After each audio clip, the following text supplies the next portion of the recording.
কিন্তু তার পিছনে যে মার্কেট অ্যানালিসিসটা খুব ইম্পর্ট্যান্ট, যে আমি কোন মার্কেটে কোন প্রোডাক্টটা প্লেস করব। সে যে কারণে এই সবজি বা ফুল, উম, স্যার আমি অবশ্যই। দেখেছি, আমি আমি আমি মার্কেট অ্যানালিসিস করেছি আমি। ইউএই দেখলাম, তারপর শ্রীলঙ্কা দেখলাম, নেপাল দেখলাম, বেশ কয়েকটা কান্ট্রি দেখলাম যে শাড়ি যায়, কিন্তু আমার এক্সাক্ট বুঝতে পারছি না যে ওই মার্কেটে আমাদের এই লোকাল প্রোডাক্ট ডিমান্ড আছে কি নেই, বা শাড়ির মধ্যে তো ডিফারেন্ট টাইপের সেটাই। হুম। ম্যাটেরিয়াল। না, খুব খুব খুব সত্যি কথা সেইটাই। এই এক্সপোর্টের যে একটা বিরাট ইম্পর্ট্যান্ট কাজ হলো খুব ডিটেইল মার্কেট অ্যানালিসিস। আর আজকে ইন্টারনেট এসে গিয়ে আমাদের অনেক সুবিধা করে দিয়েছে এটা। হয়তো ধৃতি কিছু কয়েকটা টুলের কথা বলবে, যে টুলগুলো দিয়ে মানে গ্লোবাল মার্কেট রিসার্চ করা অনেক সহজ হয়। যেখানে কারণ প্রত্যেকটা প্রোডাক্ট যেগুলো আমরা এক্সপোর্ট করি বা ইম্পোর্ট করি, সবার একটা করে এইচএস কোড থাকে, একটা কোড থাকে প্রত্যেকটা প্রোডাক্টের। এবারে উম, শাড়িরও একটা কোড আছে, সেই কোডটা দিয়ে এই মার্কেট অ্যানালিসিস করা যায়। করে একটা জায়গায় হয়তো দাঁড়ানো যাবে যে কত শাড়ি ওই দেশটা ইম্পোর্ট করে। কিন্তু এর মধ্যে কতটা কাঞ্চিভারম, কতটা বেনারসি, কতটা শান্তিপুর, সেটাকে কিন্তু তখন আরো ডিটেলে যেতে গেলে সেটা এইচএস কোড বা এই টুলগুলো হেল্প করবে না। তখন ওখানে মার্কেটে যারা আছে তাদের সঙ্গে যোগাযোগ এস্টাবলিশ করতে হবে, তাদের আহ, কিছু ছবি দেখাতে হবে, স্ট্রেংথ বলতে হবে যে শান্তিপুরের শাড়িটার মধ্যে কেন শান্তিপুরের শাড়ি, কেন কাঞ্জিভারাম না, সেইটা কেন, কি দাম, কি ট্র্যাডিশন। তখন ওই কমিউনিকেশন থেকে ডিটেলটা বেরোবে যে হ্যাঁ, শান্তিপুরের শাড়ি পরার জন্য লোক আছে কি নেই ওই দেশে। আহ, এইভাবে ব্যাপারটাকে করতে হয়। And will talk in detail আরেকটু, তাহলে লোকজন আসুক। ভালো প্রশ্ন, খুবই ভালো প্রশ্ন।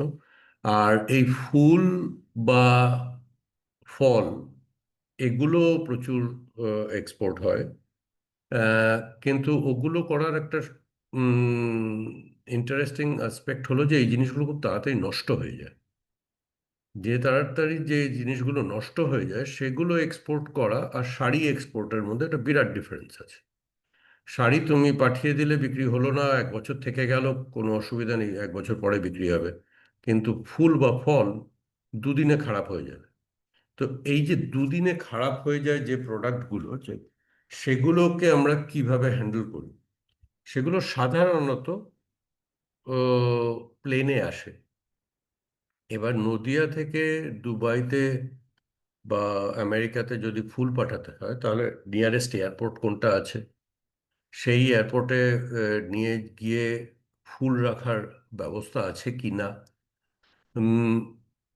এবং প্রত্যেকদিন ওই শহরে যেখানে আমরা পাঠাতে চাই সেখানে কটা জাহাজ, কটা প্লেন ওড়ে, প্লেনের ভাড়া কত, এবং যে ইম্পোর্ট করবে সে পেরিশেবল প্রোডাক্ট হ্যান্ডেল করতে জানে কিনা বা তার পোর্টের কাছে এই ক্ষমতাটা আছে কিনা, এই খবরগুলো পুরোটা ডিটেলে গিয়ে তবে গিয়ে পেরিশেবল প্রোডাক্ট এক্সপোর্ট করা যায়।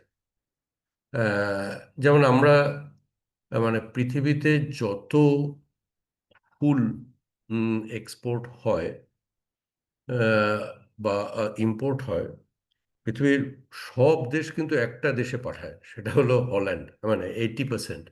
সেই হল্যান্ডে এত ভালো ইনফ্রাস্ট্রাকচারটা বানানো আছে, সেইখান থেকে আবার সারা পৃথিবীতে যায়। তো প্রত্যেকটা প্রোডাক্টেরই এক একটা আসপেক্ট আছে, যেগুলো ডিসাইড করতে হবে যে এই প্রোডাক্টগুলো আমি করব, এবং করতে গেলে কিভাবে ওটাকে নিয়ে এগোতে হবে। Will discuss. তো গুড প্রশ্ন। তোমার কোথায় মানে নদিয়াতে স্যার বাড়ি? চাকদায় বাড়ি আমার। নদিয়ার চাকদা, চাকদা। নদিয়ার ভালো। চাকদা স্যার। আমি রানাঘাটের জামাই। তো চাকদা এই হ্যাঁ, জন্য বাড়ি আমার আমার মামা বাড়ি আবার রানাঘাট। আমার আচ্ছা। আনা। আচ্ছা। স্যার আরেকটা কোশ্চেন, এই ধরেন হুম, আমরা যে ফুলগুলো এখানে তৈরি হয় সেগুলো যে পেস্টিসাইড ইউজ করা হয়, তবে হুম। ইউরোপিয়ান ইউনিয়ন কি নেবে না অর্গানিক ফুলই নেবে? হ্যাঁ, প্রবলেম হলো যে পেস্টিসাইড যে ইউজ করা হয়, আহ, একটা সেটাও আবার একটা রিসার্চের ব্যাপার যে পেস্টিসাইডের ইউজ করার পরে কতটা পেস্টিসাইড ফুলে বা ফলে রয়ে গেল, এটাকে বলে এমআরএল বা মিনিমাম রেসিডুয়াল লেভেল। ওই এমআরএল অনেকগুলো দেশ ডিসাইড করে দেয় যে তুমি কোন কোন পেস্টিসাইড ইউজ করেছো এবং কতটা রয়ে গেছে তোমার ফুলে বা ফলে। সেইটা অ্যানালিসিস করে সেটা যদি প্রত্যেকটা দেশের যে লিমিট আছে সেই লিমিটের বাইরে হলে পরে ওরা ওই দেশে ওটাকে ইম্পোর্ট করতে দেবে না। বা এরকমও হয় যে ইম্পোর্ট মানে তুমি এক্সপোর্ট করে দিলে ওদের বর্ডারে ওদের কাস্টমস ওটাকে বাজেয়াপ্ত করে দেবে, ওটাকে ওরা ফেলে দেবে। তো সেই জন্য এমআরএল বা এই পেস্টিসাইডের প্রশ্নটা খুবই ইম্পর্ট্যান্ট। এই ধরনের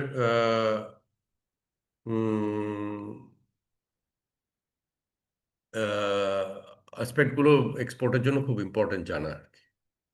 নয়তো ও, এই ভুলগুলো হলে অনেক পয়সা নষ্ট হয়। আহ, তারপরে আর দ্বিতীয়বার করতে ইচ্ছা করে না, তো এই জন্যই ধৃতির এই ইনিশিয়েটিভটা যে না এক্সপোর্ট অ্যাকচুয়ালি করার এখন না, আগে। এই যে ফ্লোরিকালচার ফুল আর ফলটার জন্য কোল্ড স্টোরেজের ফেসিলিটি দিচ্ছে হুম, সরকার। হ্যাঁ, ফ্লোরিকালচারটা প্রমোট করছে না, ওই জন্য ট্রেড ফেয়ার অনেক কিছু হচ্ছে ফ্লোরিকালচারে, তো এখন কোল্ড স্টোরেজে সাবসিডি বাগারা রয়েছে, কি ওটাকে যেন স্টোর করা হয়। তো সেগুলো হ্যাঁ, মানে ইন্ডিয়া আপকামিং। ও ও যেগুলো আমাদের সুবিধাটা হলো ধৃতি খুব ভালো করে জানে যে ইন্ডিয়ান গভর্নমেন্ট বা ইন্ডিয়া ফেসিলিটি কি কি দেয় এক্সপোর্টে, মানে আপনারা এক্সপোর্ট করতে চাইলে কি ধরনের সাপোর্ট পেতে পারেন। আর আমি একটু বসে আছি বাইরে, ফলে আমি বলতে পারবো যে ওই ফেসিলিটিগুলো নিয়ে যখন এক্সপোর্টটা হবে তখন ওই দেশগুলো যেন জিনিসটাকে অ্যাকসেপ্ট করে। কারণ প্রত্যেকটা দেশই কি করে নিজের দেশকে বাঁচাতে, যখন আমরা ইম্পোর্ট করি যে ওই জিনিসটা ব্যবহারযোগ্য কিনা, আমার দেশের লোকের জন্য ভালো করবে না খারাপ করবে, এমন কোনো রোগ নিয়ে আসবে কিনা। তো এই প্রত্যেকটা দেশেরই কাস্টমস আর স্যানিটারি মানে ফাইটো স্যানিটারি এজেন্সি থাকে, quarantine and phyto sanitary agency. সেই এজেন্সিগুলো এই জিনিসগুলোকে চেক করে যে আমি চাকদা থেকে ফুল আনার আগে ওই ফুলে আম, দেখতে সুন্দর দাম ভালো, কিন্তু তার মধ্যে কি এমন কিছু বিষাক্ত জিনিস আমার দেশে এসে যাচ্ছে যেটা আমার দেশের জন্য খারাপ, বা এমন কিছু পোকা এসে যাচ্ছে সঙ্গে যেটা আমার দেশের জন্য খারাপ। তো তারা আবার ওই জিনিসগুলো চেক করে। যে কারণে এক্সপোর্ট করার আগে এই অ্যাসপেক্টগুলো জেনে নেওয়া খুব উচিত। এটাই আমরা বোধহয় যে আজকে বললেন এমআরএল, এমআরএফ। স্যার, হ্যাঁ, হুম। ওটা আমাদের ইন্ডিয়ায় মানে ইন্সপেক্ট করার অথরিটি কে আছে, মানে কার কাছে আমি যাব?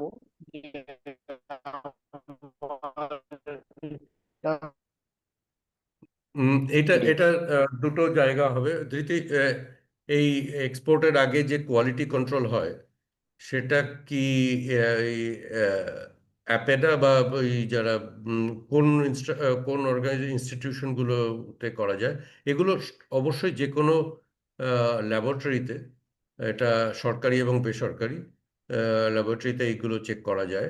এই সার্টিফিকেটটা দরকার হয়। ধৃতি হয়তো বলতে পারবে যে একটা আছে অ্যাপেডা, FSSAI আছে। এটা সব থেকে, এটার হচ্ছে কি প্রত্যেক এইরকম করে না এক একটা কোশ্চেন আমাদেরকে না দেখে আমাদেরকে ওভারঅল দেখতে হবে যে আমাদের কন্ট্যাক্ট পয়েন্টটা কোথায় গভর্নমেন্ট বডির। তো কন্ট্যাক্ট পয়েন্ট যদি আমি ডিল করছি ভেজিটেবল আর ফ্রুটস, তো কন্ট্যাক্ট পয়েন্ট অ্যাপেডা, কলকাতার অ্যাপেডা অফিসের সাথে একটা ভালো রিলেশন বানিয়ে নাও। This is the best way to deal. কি ওখানে ভালো করে রিলেশন বানিয়ে নাও, ওখানে গিয়ে জিজ্ঞেস করো আমি এটা কিভাবে করব কি। বাট হ্যাঁ, এবারে ভালো করে রিলেশন বানানোর সময় একটা এটা দেখতে হবে, ইন্সপেকশন কাউন্সিল যেন সবকিছুই ওকে ওকে না করে দেয়। ইম্পোর্টার যেটা চাইছে যে হ্যাঁ আমার এত% হলে হবে না, 0% হতে হবে, ইয়া 0.5 অ্যালাউড আছে, সেইটা ইন্সপেকশনটা যখন হবে তখন কিন্তু ওটাকে প্রপার বলো যে হ্যাঁ আমার এই ইন্সপেকশনটা মানে এর সাথে ম্যাচ হচ্ছে কিনা, যেটা ইম্পোর্টারের ডিমান্ড, কি সো দ্যাট এখান থেকে আমি সব রাইট রাইট করে নিয়ে চলে গেলাম, আর তারপরে হয়তো আমরা দেখছি ওখানে গিয়ে কি রিজেক্ট হয়ে গেল। তো এইটা যেন না হয়, তো অ্যাপেটা ইজ দ্য বেস্ট সবার আগে। তাছাড়া এফএসএস এআইও রয়েছে, ওরাও হেল্প করে দেবে। তো এইভাবে হয়। উম, তবে আর যেটা খুব ইম্পর্টেন্ট এই লজিস্টিক্স, যেটাকে আমরা বলি এক্সপোর্ট লজিস্টিক্স, মানে কলকাতা পোর্টে কতটা ফেসিলিটি আছে বা কটা প্লেন আছে সেই দেশগুলোতে পাঠানোর জন্য, যেন জিনিসটা আহ, যেমন দুবাইতে যে ফেসিলিটিটা করে রেখেছে, যে যে কোনো ফল বা ফুল যদি প্লেনে আসে 1.5 ঘন্টা লাগে ম্যাক্সিমাম, যদি কাগজপত্র ঠিক থাকে। 1.5 ঘন্টার মধ্যে প্লেন ল্যান্ড করার 1.5 ঘন্টার মধ্যে ওটা অলমোস্ট মার্কেট হিট করতে পারে, মার্কেটে চলে যেতে পারে। এত স্মুথ এই লজিস্টিক্যাল অ্যারেঞ্জমেন্টটা ওরা করেছে, সেটা খুব ইম্পর্ট্যান্ট। সেটা যদি কলকাতা এয়ারপোর্টে গিয়ে আটকে যায় কোনো একটা কারণে, বা যে টেম্পারেচারে থাকা উচিত ফুল সেই টেম্পারেচারটা ওরা মেনটেন করলো না, লোডশেডিং হয়ে গেল বা কোনো রকম অসুবিধা হলো, তাহলে কিন্তু জিনিসগুলো নষ্ট হয়ে যায়। এই পেরিশেবল নিয়ে কাজ করতে গেলে এই অ্যাসপেক্টগুলো খুব ইম্পর্ট্যান্ট। তবে যারা পেরিশেবল করে প্রথম দিকে তাদের এটা জানা দরকার, তারপরে এটা অভ্যেস হয়ে যায়। পেরিশেবলটা একটা খুব ইন্টারেস্টিং বিজনেস, কারণ এটাতে high risk high gain. Good idea, perishable করা যায়। আর স্পেশালি নর্থ ইন্ডিয়াতে, নর্থ বেঙ্গলে যে আহ, কিছু অর্কিডস বা আছে যেগুলো খুব high demand and high cost product, সেগুলো তো হতেই পারে। মানে একবার ফুল শুরু করলে বা ফল শুরু করলে আহ, এই ওয়েস্ট বেঙ্গলে অনেক রকম প্রোডাক্ট আছে যেগুলো সারা পৃথিবীতে বিক্রি করা যায়। তো আমরা কি একটা জেনারেল ওভারভিউ দিয়ে দেব যে এক্সপোর্ট করতে গেলে কিভাবে শুরু করা উচিত? হ্যাঁ, তারপরে এই প্রশ্নগুলো নিই, মানে নাকি আর কারোর জন্য ওয়েট করবো? ধৃতি, হোয়াট ইউ আমি থিঙ্ক? ভাবছিলাম স্যার 9টা অবধি ওয়েট করে নিই, এখন আমাদের কাছে আছে 8 জন তো আছে, তখন 9টা অবধি ওয়েট করে নিই, নিয়ে তারপরে না হয় আধা ঠিক ঘন্টা। আছে, হ্যাঁ, ওকে। তাই না হ্যাঁ, 9টা। এর মধ্যে আরো কিছু আলোচনা করতে যদি থাকবে কারোর হ্যাঁ কোশ্চেন এটাই থাকে। আমাদের পারপাস, এটাই হ্যাঁ, আমাদের পারপাস, প্লিজ ফিল ফ্রি। আচ্ছা স্যার, বলছি যে মোরিঙ্গা পাউডার এটার হুম। মার্কেট ডিমান্ড কেমন আছে? যেমন আমার জানা আছে এটা মার্কেট ডিমান্ড দুবাইতে ভালো আছে, আদার্স কোন জায়গাতে বা কোন সিটিতে আছে? এবারে প্রশ্ন হলো যে মোরিঙ্গা পাউডার, এটার এন্ড ইউজ কি, মানে যে লোকটা কিনবে বা সে কি কোথায় ওটা ব্যবহার করবে বলে আপনার মনে হয়? মানে আপনার রিসার্চ অ্যাকচুয়ালি করা আছে যেটা কোথায় লাগে? হ্যাঁ, এটা অ্যাকচুয়ালি খাবার জন্য মাইক্রোনিউট্রিয়েন্টস অনেক কিছু থাকে অ্যান্ড ভিটামিনস অ্যান্ড মিনারেল পাওয়া যায়, সেজন্য হুম। এটা কনজিউম করে এন্ড ইউজার। হুম। এটা কি মানে বাড়িতে আমি এনে জলে গুলে খাবো, না এটা কোনো ইন্ডাস্ট্রিতে যখন ওরা কোনো জুস বানাবে সেখানে ইউজ করবে, মানে এটার না, এক্সাক্ট বাড়িতে এন্ড ইউজারের কাছে। এন্ড ইউজারের কাছে?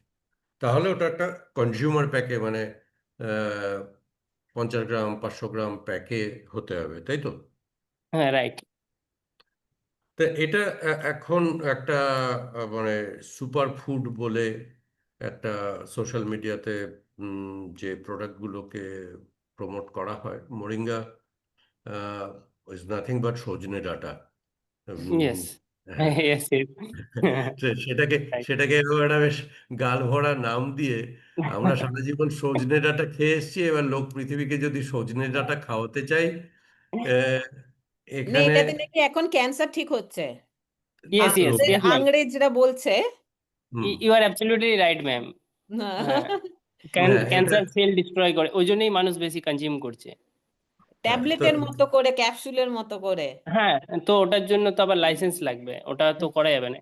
হ্যাঁ, ওটা ফার্মাসিউটিক্যাল হয়ে যাবে। হ্যাঁ ইয়েস, তো ফার্মাসিউটিক্যাল লাইসেন্সের তো একটা বড় প্রবলেম আছে এখানে।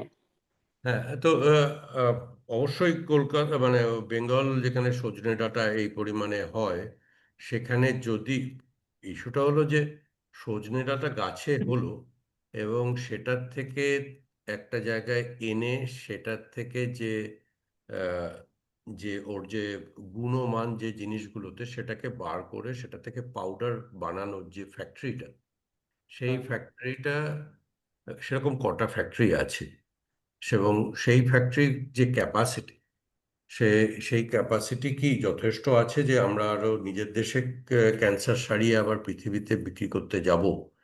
সেই এই ওদের কাছে যে ক্যাপাসিটিটা আছে, ওদের এক্সপোর্ট করার মতো ক্ষমতা আছে কিনা, এবং তার যে কোয়ান্টিটি এবং কোয়ালিটি, যে কোয়ালিটির প্রোডাক্টটা হচ্ছে সেইটার যে অ্যানালিসিস রিপোর্ট, যে সজনে ডাঁটার ক্যালসিয়াম এতটা, পটাশিয়াম এতটা, ম্যাগনেসিয়াম এতটা, সেইটা আমরা যতক্ষণ মানে সেই সার্টিফিকেটটা যখন হবে, কারণ সজনে ডাঁটা এই যেমন সাউথ ইন্ডিয়াতে প্রত্যেকদিন সাম্বার খেতে গেলেই মুখে সজনে ডাঁটা পড়ে। এটা তো এ না যে শুধু বেঙ্গল বানায়, সাউথ ইন্ডিয়াতেও হয়। আমি একটা দেশে খুব গিয়ে সজনে ডাঁটা ভালোবেসে খেয়েছি, আমাদের মতোই প্রায় রান্না করে, ওটা হলো ইথিওপিয়া।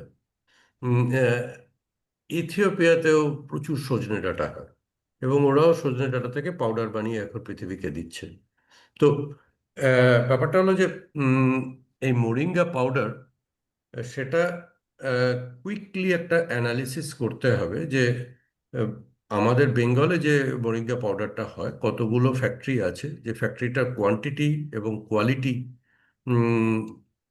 কি হচ্ছে, এবং পৃথিবীতে যারা ইম্পোর্ট করে তাদের কি ডিম্যান্ড, কোয়ালিটি এবং কোয়ান্টিটির, সেই অ্যানালিসিসটা করার পরে তবেই গিয়ে আমরা ডিসাইড করতে পারবো যে মোরিঙ্গার ডিম্যান্ড আছে কিনা। হ্যাঁ এটা ঠিক যে এখন সোশ্যাল মিডিয়াতে সুপার ফুড ক্যাটাগরিতে যে প্রোডাক্টগুলো বলা হয় তার মধ্যে মোরিঙ্গা খুব মানুষের চোখে কানে ভাসছে। এটা নিয়ে চেক করা উচিত।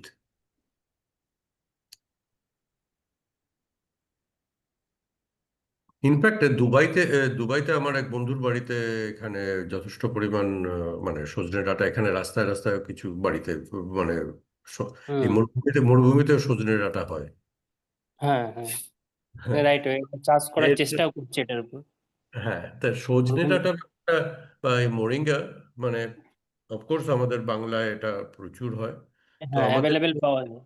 হ্যাঁ অ্যাভেলেবিলিটিটাকে, এবার অ্যাভেলেবিলিটির সঙ্গে যে দুটো প্রশ্ন আসে যে আমাদের যে সজনে ডাঁটা হয় সেটা কি, কোয়ালিটিটা কি, ওটার একটা অ্যানালিসিস দরকার, যে এটার মধ্যে ম্যাগনেসিয়ামটা বেশি বা ক্যালসিয়ামটা বেশি, আমি জানি না মানে এই প্রোডাক্টটা এক্স্যাক্টলি।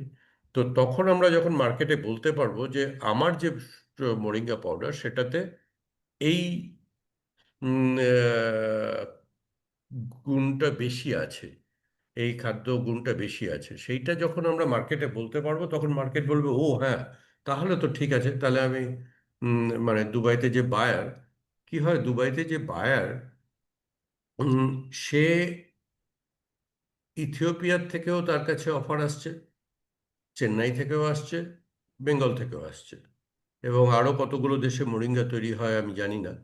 তো আমি যদি দুবাইয়ের একজন বায়ার হই, আমি যদি ডিসাইড করি যে আমি মোরিঙ্গা পাউডার ইম্পোর্ট করব, তাহলে কিন্তু আমি সারা পৃথিবীর লোকেদের থেকে তিনটে জিনিস জানতে চাইবো।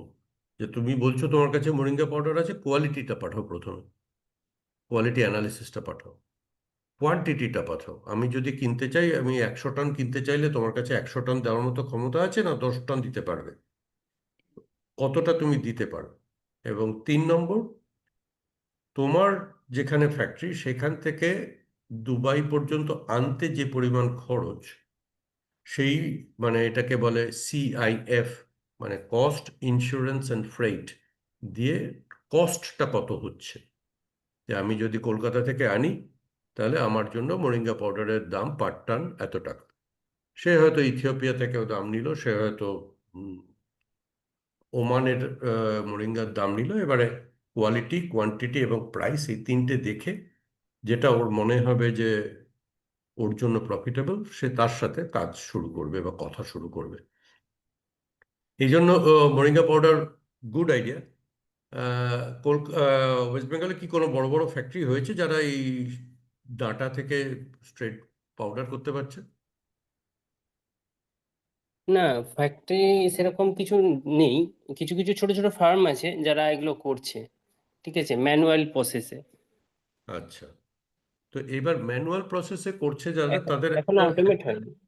আচ্ছা, তো যারা ম্যানুয়াল প্রসেসে করছে ছোট ছোট কটেজ ইন্ডাস্ট্রির মতো করে, তাদের একটা উম, ঝামেলা হয় যে তারা যে কোয়ান্টিটিটা দিতে পারে সেটা আবার এক্সপোর্টের জন্য খুব একটা ইন্টারেস্টিং হয় না। এই জন্য একটা খুব ইম্পর্টেন্ট কাজ, যদি এরকম 10টা লোক, 10টা ছোট ছোট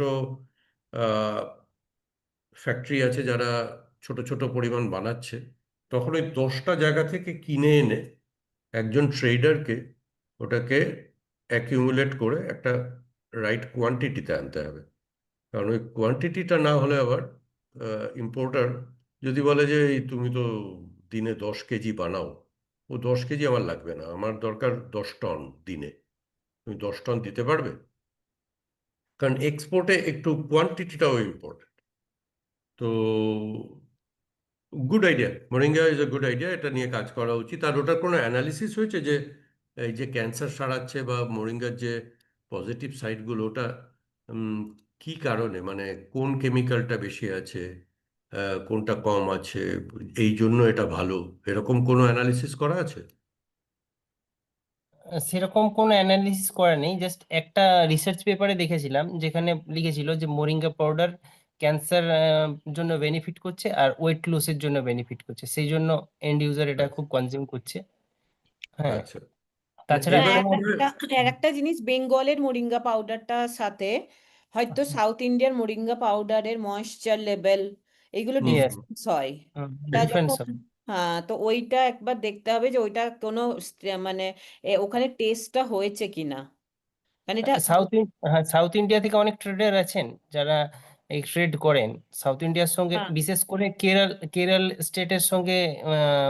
ফরেন কান্ট্রি ভালো একটা ফ্রেন্ডলি বেনিফিট আছে, হুম। ঠিক আছে। না, কেরালা হিস্টোরিক্যালিও, মানে আমি যেখানে এখন বসে আছি দুবাই, আহ, একটা হিস্ট্রি দেখতে গেলে ওয়েস্ট বেঙ্গল, মানে ভারতের সঙ্গে দুবাইয়ের যে আজকে ট্রেড, তার যে হিস্ট্রিটা, আজ থেকে পঞ্চাশ কেরল। বছর 50 বছর আগে এখানে তেল পাওয়া যায়, 50-55 বছর আগে। তার আগে হুম, এই মরুভূমিতে কিছুই ছিল না।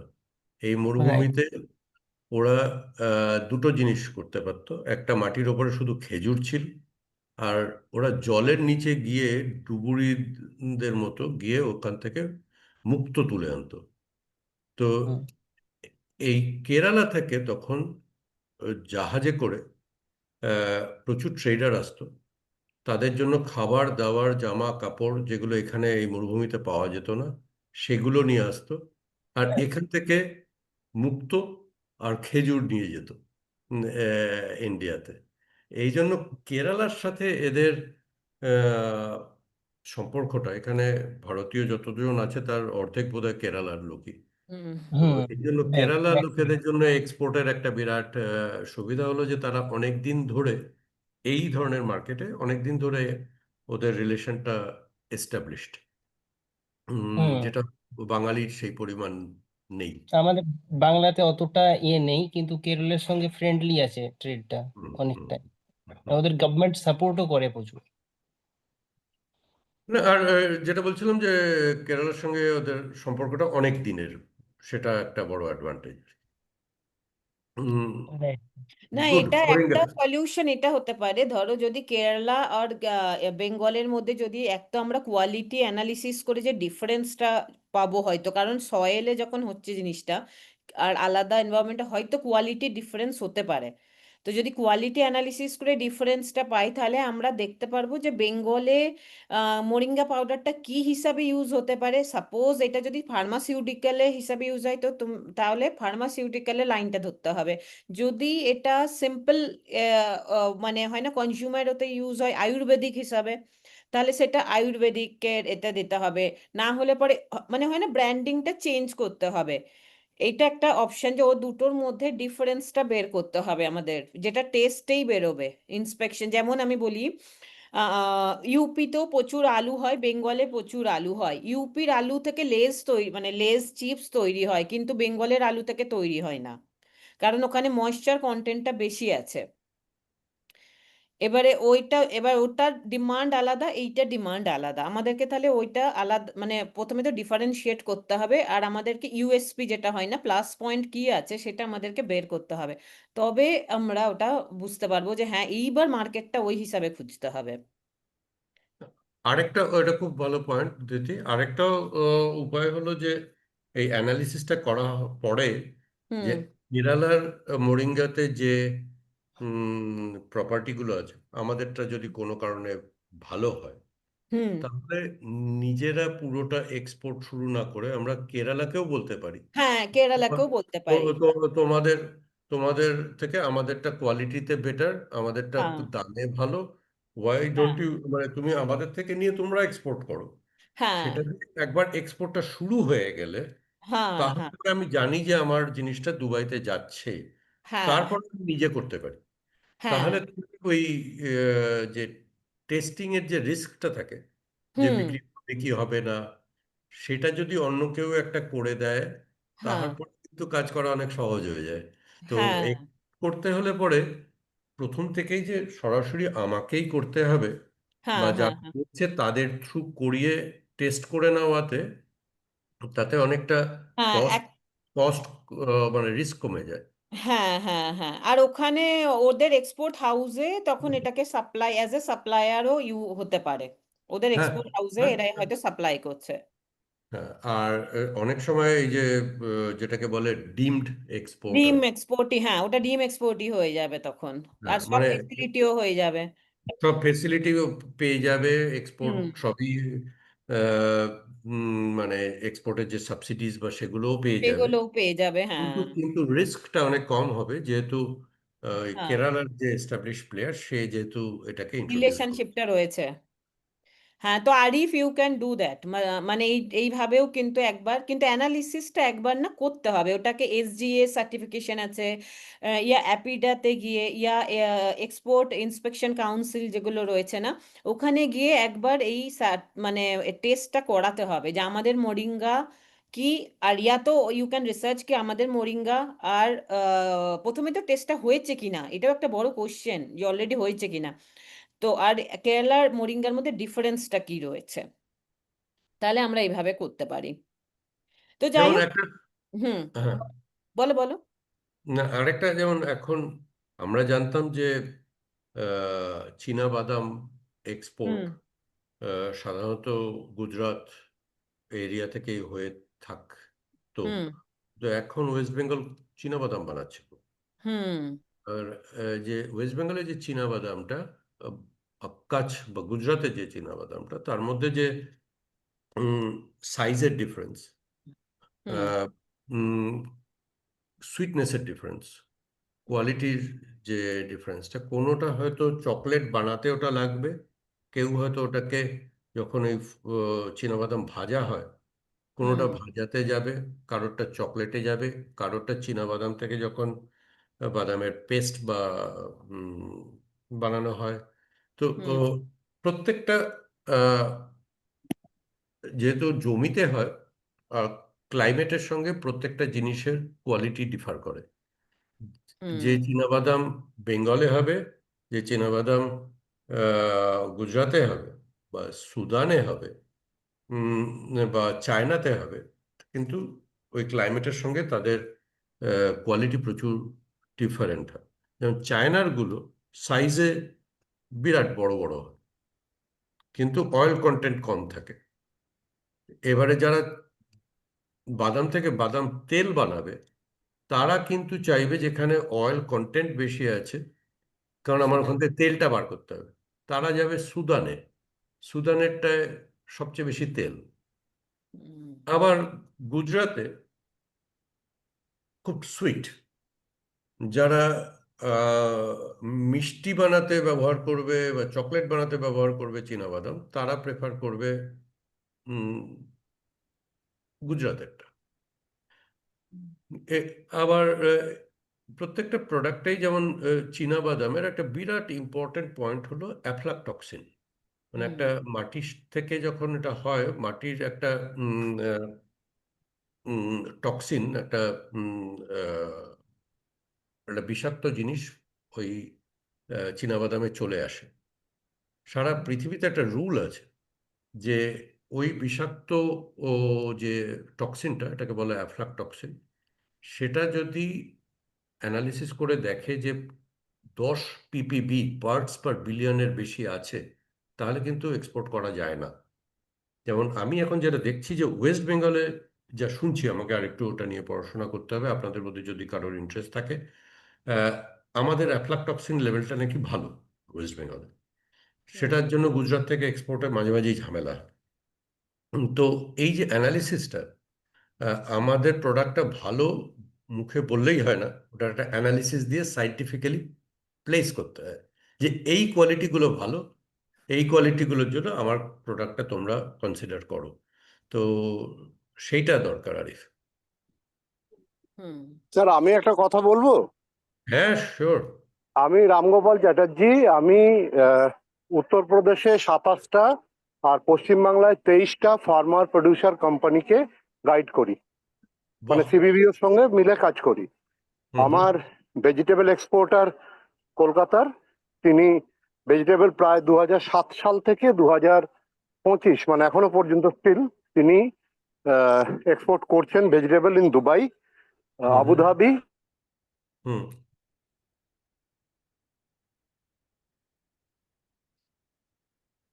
হ্যালো, কেটে গেল। কেটে আর গেল হচ্ছে কি আবার। আপনার পশ্চিমবাংলার আলু, এই হুম বীজের ভ্যারাইটিটাই আলাদা। একটা হচ্ছে হুম চিপসোনা। হুম চিপসোনাতে হচ্ছে আপনার এমনিতে শুরু থেকেই জলের পরিমাণ বা ওয়াটার কন্টেন্টটা খুব কম। হুম যেমন থর ভ্যারাইটির আলুটা রাজস্থানের পোখরানে হয়। এ প্রচন্ড হিট রেজিস্ট করতে পারে, খুব মানে ঠান্ডা রেজিস্ট করতে পারে, আবার একই হুম সঙ্গে ময়েশ্চারটা খুব কম। তো এইটাতে হুম চিপস ভালো হয়। আর হুম, হুম পশ্চিমবঙ্গের আলু, বিহারের আলু, ঝাড়খণ্ডের আলু এবং অ্যাট প্রেজেন্ট ওড়িশার যে আলুটা হচ্ছে, সেই হুম আলুটা কিন্তু তরকারি পারপাসেই উৎপাদন করা হয়। হুম এটা দিয়ে চিপস কোনোদিন হবে না। হুম, হুম হুম হুম দ্বিতীয়ত, আপনি যে মোরিঙ্গার কথা বললেন, মোরিঙ্গা নিয়ে, মোরিঙ্গা বলে একটা কোম্পানি পশ্চিমবাংলায় দীর্ঘদিন ধরে অ্যাওয়ারনেস চালাচ্ছে, হুম কিন্তু এখানে সাকসেস রেশিওটা খুব কম। মানে যেটা আমার ব্যক্তিগত অভিজ্ঞতা আজকে এত বছর ধরে এগ্রিকালচারাল ফিল্ডে কাজ করতে করতে, সেটা হচ্ছে কি আপনার লোকে শুঁয়োপোকা হয় বলে গাছ কেটে দেয়। হুম হুম আর কালচারটাই উঠে যাচ্ছে আস্তে আস্তে হুম এখানে। হুম হুম দ্বিতীয়ত হুম হচ্ছে গিয়ে যে আমি OFAI, মানে organic farmer association of India, এটা একটা সাউথ ইন্ডিয়া বেসড সংগঠন। এর হুম আমি লাইফ টাইম মেম্বার, বেঙ্গল মানে ইস্টার্ন ইন্ডিয়া থেকে। হ্যাঁ, হুম এবং আমরা এটাকে নিয়ে প্রমোট করি। আমি পশ্চিমবঙ্গেতেও অনেকগুলো জায়গাতে অর্গানিক ফার্মিং করি, এবং সেখানে আমার আমার যেটা মানে খুব যায় আর কি, জুটে যায়, ভেজিটেবলসটা আমি অন্যজনকে দিয়ে দিই। আর মধুতে যায় হানি, আর হচ্ছে গিয়ে আপনার কটন, মানে পিওর কটন, যেটা হুম দুবাইতে খুব কাজে লাগে। সাউথ ইন্ডিয়াতে আমার অনেকগুলো জায়গাতে যায়। মানে আমি 100/100 থেকে 500/500 কাউন্ট পর্যন্ত হ্যান্ডলুমে উইভ করাই। হ্যাঁ। ওকে। তো আপনার সেমিনারটা আমি শুধু নই, আমি পারিবারিক ভাবে আপনার সেমিনারে জয়েন করেছি। আমার ছেলেও আছে, আমার মিসেসও আছে, এটার সঙ্গে আমরা শুনছি আর কি একটা ফোন থেকেই। হ্যাঁ। তো আহ, ভালো লাগছে। এবং এক্সপোর্টের ক্ষেত্রে যেটা আমরা সব থেকে বড় বেশি চ্যালেঞ্জ ফিল করি, সেটা হচ্ছে গিয়ে ইম্পোর্টারকে নিয়ে। হুম। মানে আমরা কি কি ধরনের চ্যালেঞ্জ? যেমন ধরুন ইম্পোর্টার, আমরা ভেজিটেবল পাঠালাম খুব ভালো, ফ্রেশ ভেজিটেবল, অ্যাপেডা এম্পেডা দুটোর সঙ্গেই আমরা যুক্ত। তো সেই হুম ভেজিটেবলটা পাঠানোর পরে ইম্পোর্টার আমাদেরকে রিপোর্ট করছে যে তোমার পানটা পচে গেছে, বা তোমার হুম কাঁঠালটা এরকম দাগ ধরেছে, তোমার হুম হুম পুঁই শাকটা ঠিক নেই, তোমার হুম পটলটা হলুদ হয়ে গেছে। হুম হ্যাঁ, হ্যাঁ কেটে গেছে। তো এটা পাঠাচ্ছি। কিছু ডিফারেন্ট মানে করেছি আপনার সঙ্গে, এটা আমি বলবো পরে, ইন ডিটেলসে বলবো।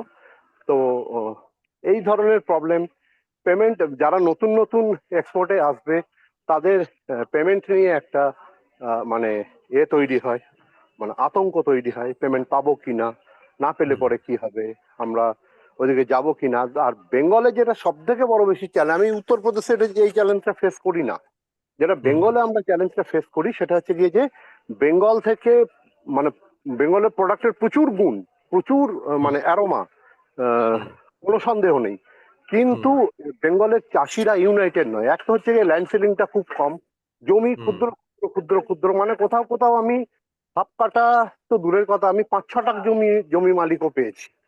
হুম হ্যাঁ, যেটা ইউপি, পাঞ্জাব, হরিয়ানাতে আমরা করতে পারিনি, মানে দেখতে পাই না।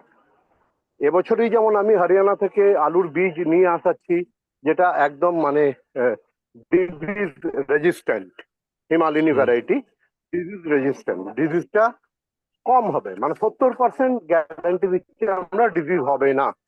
এবারে হুম মাটি খারাপের জন্য কিছু হতে পারে।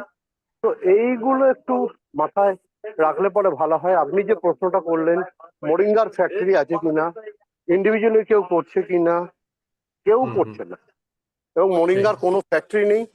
কিন্তু গভর্নমেন্ট অফ ইন্ডিয়া এটা ইনস্টল করার জন্য এতে রাজি আছে। তো আমরা এই আজকে সেমিনারের পর আপনি যদি একটা B2B সেমিনার রাখেন, যে যারা বিজনেস টু বিজনেস যাবে, যারা এন্টারপ্রেনার হিসেবে কাজ করছে দীর্ঘদিন ধরে, তাহলে স্যার খুব ভালো হয় আর কি। খুব খুব খুব খুব ভালো কথা রামগোপাল বাবু, খুব ভালো লাগলো আপনার কথা শুনে। কারণ আমরা যে কজনকে দেখছিলাম যারা ইন্টারেস্ট দেখিয়েছিল আজকে আমাদের সঙ্গে আলোচনায়, তাদের সবাই, অধিকাংশ ছিল যারা করতে চায় কিন্তু করেনি।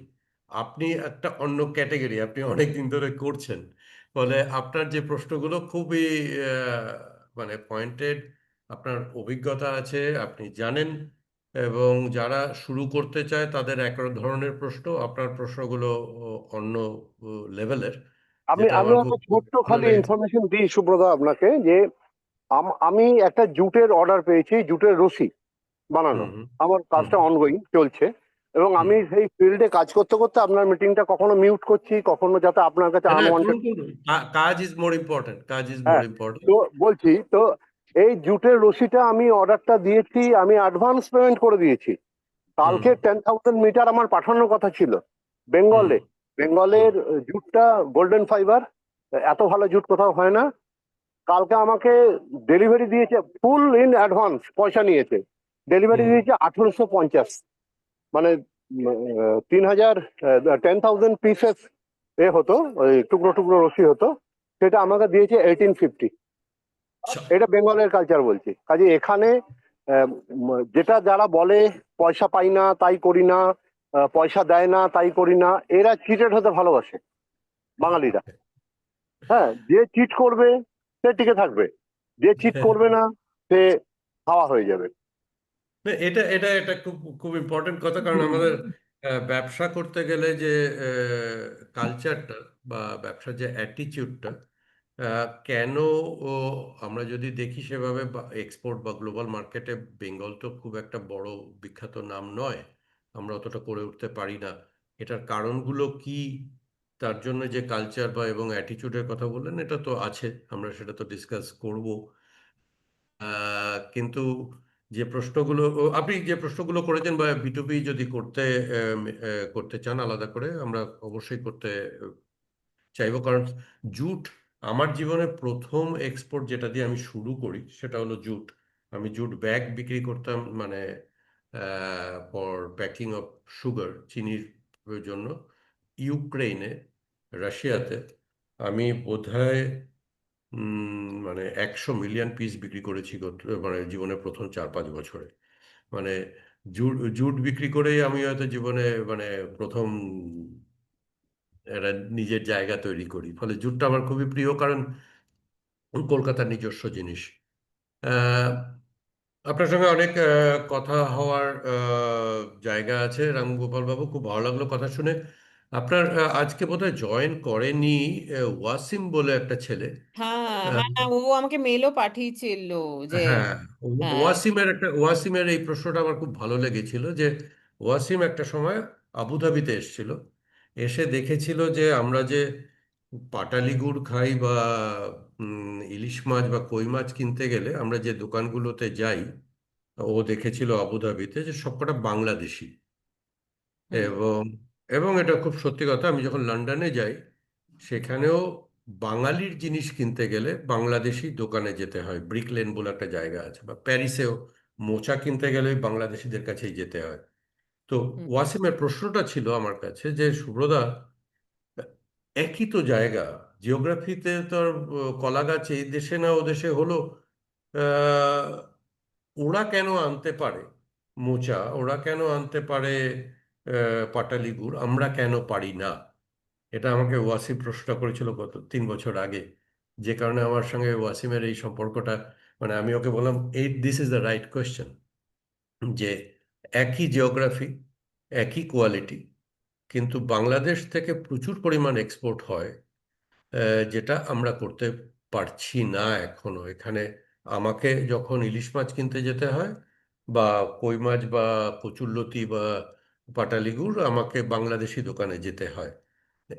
এই যে রামগোপাল বাবু বললেন যে কালচার বা অ্যাটিটিউডের যে ব্যাপারটা, সেটা এই একটা কেসে খুব ক্লিয়ারলি দেখা যায়। মাইন্ডসেট। সুব্রতা, ওয়াসিম আর আমি একই সংস্থাতে আছি। ও, তাহলে তো, কারণ ওয়াসিম রেজা আর আমি একই সংস্থাতে আছি। ওয়াসিম আচ্ছা। আমার ছোট ভাইয়ের মতো একবারে। আর মানে আমি আমার ব্যক্তিগত অভিজ্ঞতা থেকে বলছি, আমরা যে কচুরলতি বা পাটালি গুড় বা যেগুলো আপনি করছেন, ইউজ করছেন বাংলাদেশি হুম হুম শপ থেকে গিয়ে, এইগুলো হুম কোনোটাই কিন্তু বাংলাদেশ থেকে এত পরিমাণে যায় না। কারণ বাংলাদেশ ভারতবর্ষের থেকে একটু বড় একটা দেশ, এই পশ্চিমবাংলা থেকে একটু বড় একটা ভূখণ্ড, এবং এর জনসংখ্যাটা পশ্চিমবাংলার ডবল, 20 কোটি। আমি হুম বাংলাদেশ এতবার গেছি, আর 32টা জেলাতে আমার চলে। তো এরা কিন্তু ম্যাক্সিমাম মানে যে সমস্ত প্রোডাক্ট গুলো, কচুরলতি, তারপরে একমাত্র ইলিশ মাছটা বাদ দিলে পারে, দ্যাট ইজ সিজনাল। ইভেন কাতলা, পাঙাশ, ট্যাংরা, যেটা আপনারা বাংলাদেশের মাছ বলে খাচ্ছেন, সেগুলো সব কিন্তু চাষ হচ্ছে দীঘা, দক্ষিণ চব্বিশ পরগনা, উত্তর চব্বিশ পরগনার এই বড় বড় ভেরিগুলোতে, এবং সেগুলো সবটাই বাংলাদেশকে সাপ্লাই দেওয়া হতো। এট প্রেজেন্ট দেখবেন আপনাদের বাংলাদেশের অত সবজি পাওয়া যাচ্ছে না। এর কারণ ইন্ডিয়া গভর্নমেন্ট এখন ব্যান করেছে এটাকে, যে দেওয়া যাবে না। আর মোচা, কচুরি, সেটাই। হ্যাঁ, বলুন। আর ইভেন ওদের বোয়াল মাছটা কিন্তু আসে ব্যাংকক অ্যান্ড ফিলিপিন্স থেকে।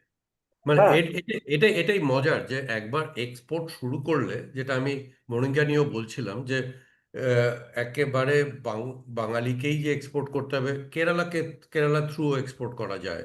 ওরা যে কাজটা করে এখানে, যেই মার্কেটটা ওরা এস্টাবলিশ করে নিয়েছে বা লজিস্টিক্সটা যে তৈরি তৈরি হয়ে গেছে, তখন ওরা মানে ওয়েস্ট বেঙ্গল থেকে নিচ্ছে, তখন ওরা অন্য দেশ থেকে নিচ্ছে, কারণ বোয়াল মাছ শুধু যে বাংলাদেশের বা কলকাতার জলেই হয় তা তো না, সারা পৃথিবীতে অনেক জায়গাতেই বোয়াল মাছটা হয়।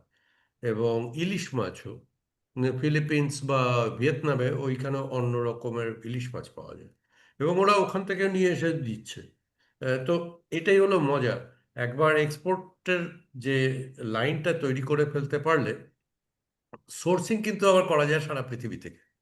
স্যার, আহ, আমি বলছি আপনাকে, প্যাকেজিং যেটা হয় না এক্সপোর্টের জন্য, হুম তো আপনার এই আমাদের এই একটা মানে সম্পর্কের টানাপোড়েন শুরু হওয়ার পর থেকে বাংলাদেশি এক্সপোর্টাররা আমাদের যে ফলগুলো যেত, আম, তারপরে হচ্ছে হুম গিয়ে আপনার এই কাঁঠাল, এইসব যে ফলগুলো এই দুবাইতে বা এইসব জায়গাতে যায় আর কি, হুম আমাদেরকে এবারে বক্সের এটা চেঞ্জ করতে হয়েছে। মানে আমরা একদিন আমাদের ইন্ডিয়ান বক্সের মতো করে পাঠাতাম, তো ইম্পোর্টাররা যেহেতু ম্যাক্সিমাম বাংলাদেশি, হুম তারা আমাদেরকে বলেছে এই বক্স যাবে না, তোমাকে সবুজ এবং লাল ডট মানে যেটা ওদের ন্যাশনাল ফ্ল্যাগের মতন দেখতে হবে, এই হুম ধরনের হুম বক্স তৈরি করে পাঠাও, নাহলে আমরা ইন্ডিয়ান মাল এতে নিতে পারছি না।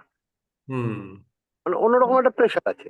হ্যাঁ, তো আমরা কিছু চ্যালেঞ্জ ফেস করছি। এখন ধরুন একটা ওয়েবিনারে তো সব হবে না, আপনার সঙ্গে আরো ইন ডিটেলস না না আলোচনা হবে। না, অবশ্যই আপনি অনেকটাই এগিয়ে আছেন, তো আপনার সঙ্গে অন্য লেভেলের কথা বলতে এবং হবে। শুধু আমরা যারা এখানে এখন রয়েছে, আপনার পার্টিসিপেন্ট যারা রয়েছে, তাদেরকে হুম এইটুকু বলতে পারি যে গভর্নমেন্ট অফ ইন্ডিয়া চাইছে ভীষণ রকম ভাবে যে বাঙালি এক্সপোর্টার তৈরি করতে, ভীষণ রকম ভাবে চাইছে যে বাঙালি এগিয়ে চলুক, এবং এমএসএমই ডিপার্টমেন্ট আর বিভিন্ন বোর্ড, আমি যতগুলোর সঙ্গে যুক্ত, জুট বোর্ডের সঙ্গে যুক্ত, কোকোনাট বোর্ডের সঙ্গে যুক্ত, কয়ার বোর্ডের সঙ্গে যুক্ত, তো মানে এখন নারকেলের এই ব্লক গুলো দিয়ে প্রচুর চাষ হচ্ছে, দুবাই এখন গোবর নিচ্ছে প্রচুর। হ্যাঁ, তো এইগুলো যদি কেউ বেঙ্গল পার্টে করতে চায়, তাহলে তাকে আমরা আহ, মানে অ্যাসিস্ট করতে রাজি আছি। আমি না আপনার আপনার তো অভিজ্ঞতা আছে এবং গুড। দেখো ধৃতি অলরেডি এরকমও পাওয়া গেল যারা অলরেডি নলেজ নলেজেবল, তো এই আমাদের কানেকশন তো তৈরি হবে না লিস্ট, সো কানেকশনটাও তো এখানে যারা আছে তাদের আমি মেল আইডি শেয়ার করে দেব, তো হুম। হ্যাঁ আহ, কানেকশন আপনি তৈরি হবে। কোথায় থাকেন রামগোপাল বাবু? আমি থাকি তো স্যার সোদপুরে, এই যে উত্তর 24 পরগনা সোদপুর, আচ্ছা দমদম আচ্ছা, ব্যারাকপুর যে লাইনটা, হ্যাঁ আমি হ্যাঁ ওখান কলকাতার ওই, পাশে সোদপুর। আচ্ছা কলকাতার কাছে সোদপুর, কিন্তু ওকে ওকে। আমার অ্যানসেস্ট্রাল হাউস হচ্ছে শান্তিনিকেতন। মানে আমি আমার জমি জমা পুকুর মুকুর চাষি ফার্ম যত আছে সব কিন্তু এই 24 পরগনা আর বর্ধমান, বাঁকুড়া, বীরভূম, এই সাইড, পশ্চিমবঙ্গ। বর্ধমানের কোথায় আছে? বর্ধমানের আমরা মানকর আছে, মানকরের কোন জায়গায়? মানকর একটা এটা গ্রামে। আপনি আমার কি এটা নেটিভ জানেন প্লেস। হ্যাঁ, হ্যাঁ, মানকর আমার নেটিভ প্লেস। আচ্ছা, থাকেন কি ওখানে? আমি রিসেন্টলি 5 ইয়ার্স থাকছি পানাগড়ে। ঠিক আছে, কাকসা আগে আপনি ব্যাঙ্গালোর। চেনেন তো? হ্যাঁ, কাকসাই বাড়ি আমার। ওই কাকসার কাছেই দেখবেন একজন ম্যাডাম ফার্ম করেছে, ইন্টিগ্রেটেড ফার্ম, পুরো আমাদের গাইডেন্সে চলে, সোনালী দত্ত। কোন জায়গায় স্যার ওটা? একটা কাজ আমি করব, আপনাকে ওনার লোকেশনটা দিয়ে দেবো, না না হ্যাঁ আপনি একটা গিয়ে কাজ দেখে নেবেন। করছি, আমি রামগোপাল বাবুর যে মেল আইডি আছে না, আমি ওটা সবার সাথে এখানে আমি পেস্ট করে দেব, ঠিক আছে?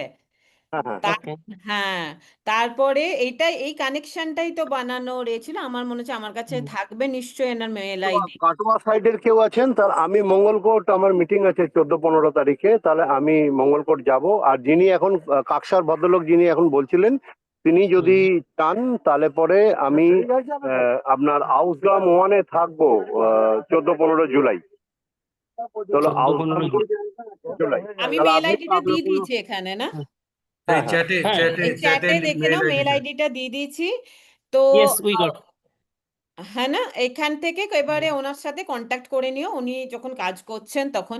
এবারে আমরা এখন বাকি যেটা হচ্ছে, আমরা যারা নতুন এক্সপোর্ট করছে তাদের কেউ আর কি, যারা এখনো পর্যন্ত কিছু ভাবেইনি এক্সপোর্ট, মানে স্টার্টই করেনি, তাদের কথাটা একবার আমরা আবার স্টার্ট করছি যে কিভাবে শুরু করবে, ঠিক আছে? ওটা থেকে প্রথমে স্টার্ট করছি এখন, ঠিক, ঠিক আছে, ঠিক ঠিক আছে। আছে।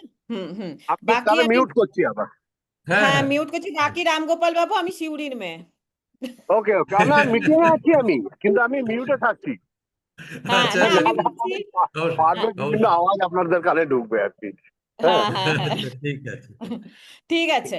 তো এখানে আমি একটা না, সবার আগে যারা নতুন এক্সপোর্ট করছে, যারা এখনো পর্যন্ত এক্সপোর্ট স্টার্টই করেনি, আমি একটা, সবাই চ্যাট অ্যাক্সেস করতে পারছো তো?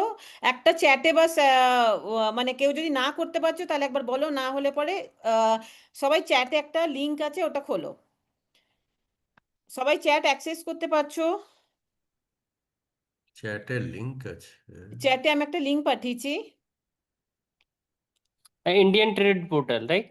হ্যাঁ হ্যাঁ হ্যাঁ, না সবাই চ্যাটটা ওপেন করতে পারছে তো, না কেউ হ্যাঁ চ্যাটটা, হ্যাঁ চ্যাটটা হ্যাঁ ওপেন হ্যাঁ করতে হ্যাঁ, পারছে। চ্যাট হ্যাঁ চ্যাট ওপেন করা যায়। আহ, যে ওয়েবসাইটটা দিয়েছেন ওটা 404 নট ফাউন্ড দেখাচ্ছে, মানে পেজটা। নট ফাউন্ড দেখাচ্ছে, আমার কাছে তো হ্যাঁ দেখা, না আমার তো খুললো ইন্ডিয়ান হ্যাঁ, ট্রেড। আমারও ওয়েবসাইটটা খুলেছে, দেন দেখাচ্ছে 404 গো টু হোম পেজ। তো কি হোম পেজে যাব? না না, আমি ওটা ডাইরেক্ট লিঙ্কটা তো দিয়েছিলাম। এটা আমার আমার তো ওপেন দেখাচ্ছে, ওপেন হচ্ছে লিখেছে অনেকে। ও রাইট। এবার দেখো ওপেন হচ্ছে কিনা। সবার ওপেন হয়েছে? কারো দিক কোনো প্রবলেম হচ্ছে তো বলো, ওপেন না হলে পরে। আমি এই জন্য লিঙ্কটা আমি দিচ্ছি, কারণ সবার কাছে ল্যাপটপে তাহলে ওই চ্যাট মানে ওই লিঙ্কটা ওপেন থাকবে।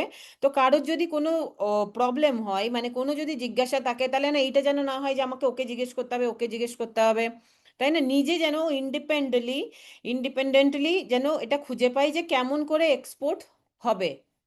খুব সিম্পল, স্টার্টিং দ্য এক্সপোর্ট কেমন করে হবে, এখানে কিন্তু প্রত্যেকটা যেটা আছে প্রত্যেকটা স্টেপ এখানে বলেছে। আর এটা কিন্তু সরকারের তরফ থেকে এটা বলে দিচ্ছে যে কিভাবে এক্সপোর্ট তুমি স্টার্ট করবে।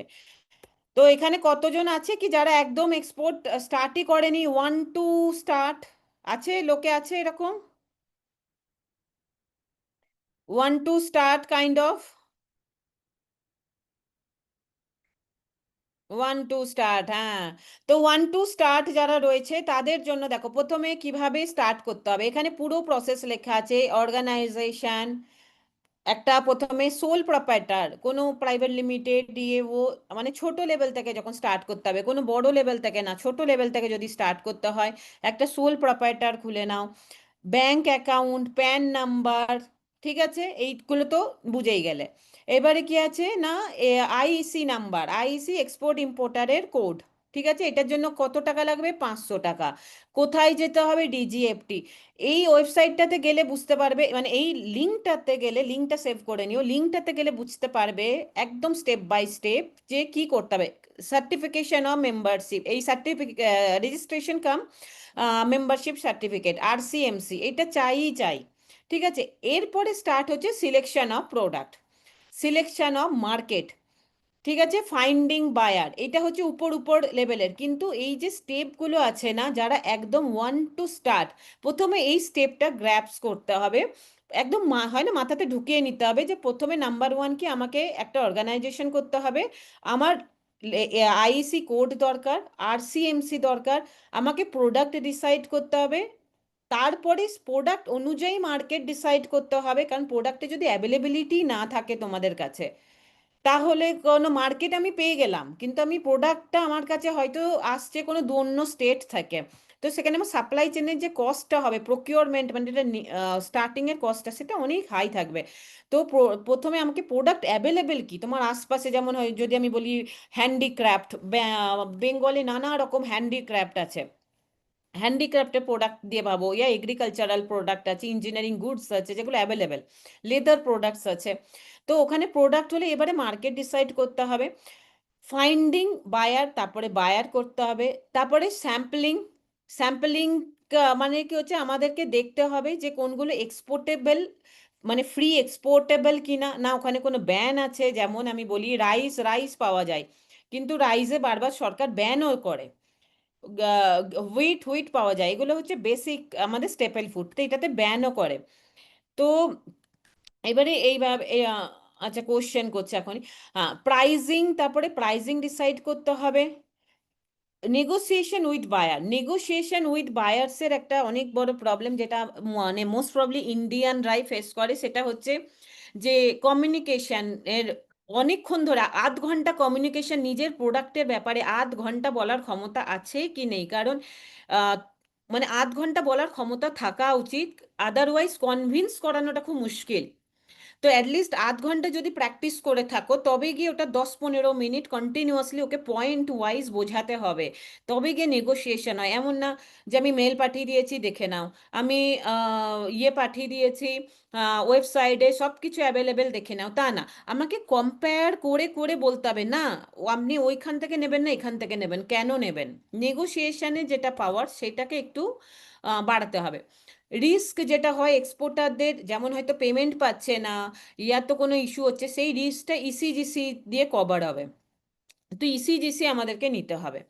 এরপরে যখন এখানে দেখো processing and export order confirm হবে, ঠিক আছে। এক্সপোর্ট অর্ডার যখন পেয়ে গেলে নেক্সট স্টেপ আমরা কি করব? প্রকিউরমেন্ট অফ গুডস, মানে আমরা যে জিনিসটা পাঠাবো সেটা আমরা সাপ্লাইটাকে কনফার্ম করব ইয়া সেটাকে আমরা নিয়ে আসব।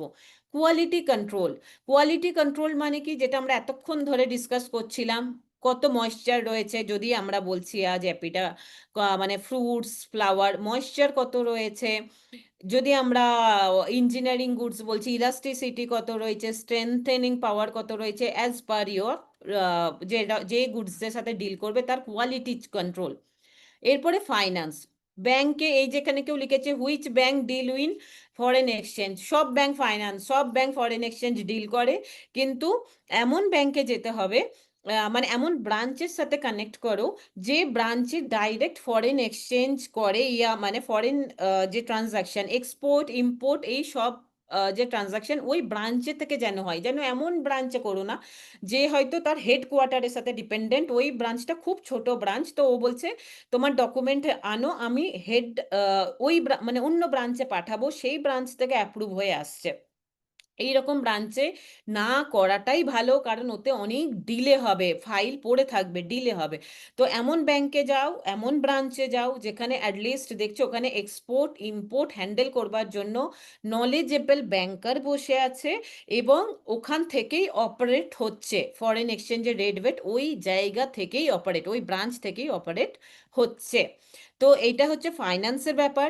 লেবেলিং প্যাকেজিং এই জিনিসটা ভীষণ ইম্পর্টেন্ট যখন কোনো ইন্টারন্যাশনাল মার্কেটে ডিল করছো, কারণ কোন কালারে প্যাকেজিং হবে সেটাও কিন্তু ডিপেন্ড করে মার্কেট টু মার্কেট। চায়নার প্যাকেজিং আলাদা হবে, জাপানিজ প্যাকেজিং, কেউ কোনো কালার হয়তো সেন্সিটিভ মনে করে, কেউ হয়তো কোনো কালারকে শুভ মানে হয় না শুভ মনে করে।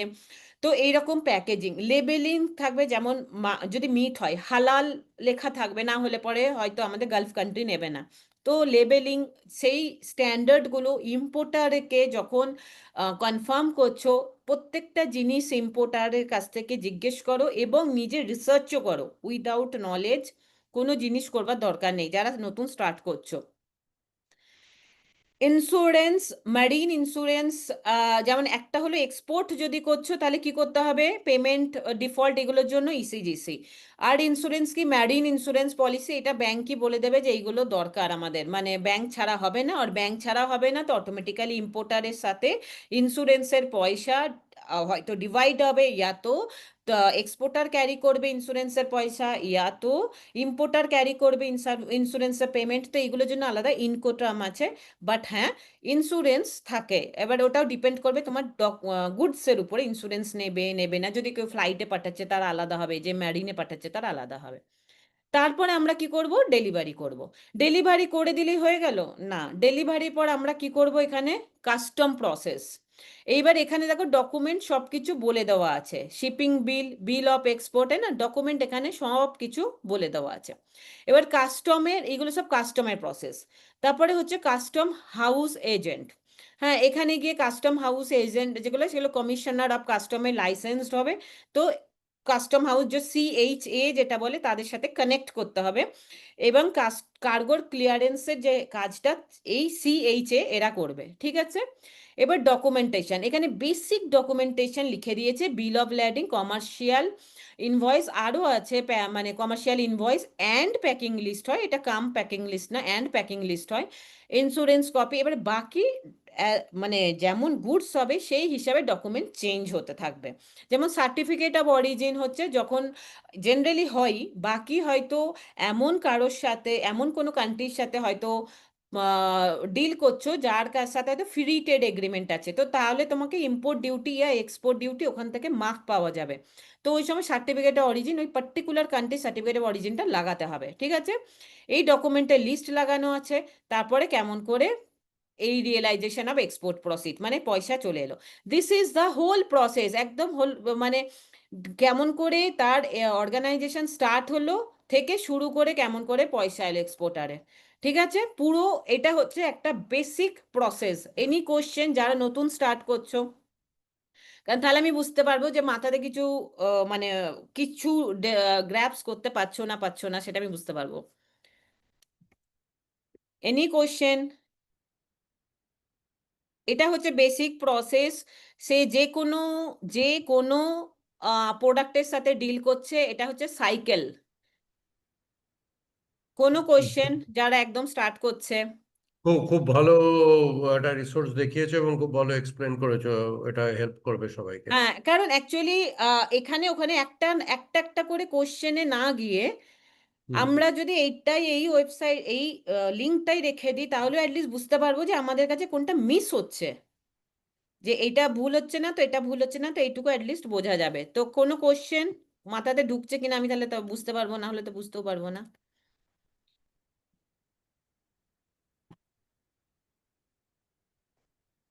তো যাই হোক, সবাই সবাই বুঝতে পেরেছে তাহলে? আর ওরা ডিটেলে দেখবে হয়তো পরে। ম্যাম আমি রাজর্ষি হ্যাঁ হ্যাঁ চ্যাটার্জি বলছি।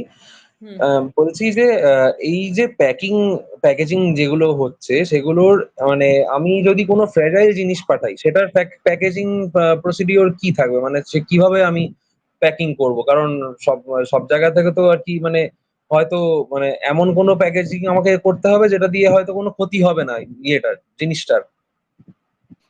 হ্যাঁ, যেমন প্যাকিং আমার আমার হচ্ছে যেমন ধরুন মিউজিক্যাল ইনস্ট্রুমেন্ট আমি বলতে চাইছি, যেমন ধরুন আমি যদি এক্সপোর্ট করি তাহলে পরে সেটা ধরুন কেউ হার্ড কেস নিল না, ফাইবার কেস যেটা দিয়ে সাধারণত ফ্লাইটে ট্রাভেল করা হয়, হুম কিন্তু সেই ইনস্ট্রুমেন্টটা নিতে চাইছে কেউ একজন বা কোনো কোনো দেশে কেউ।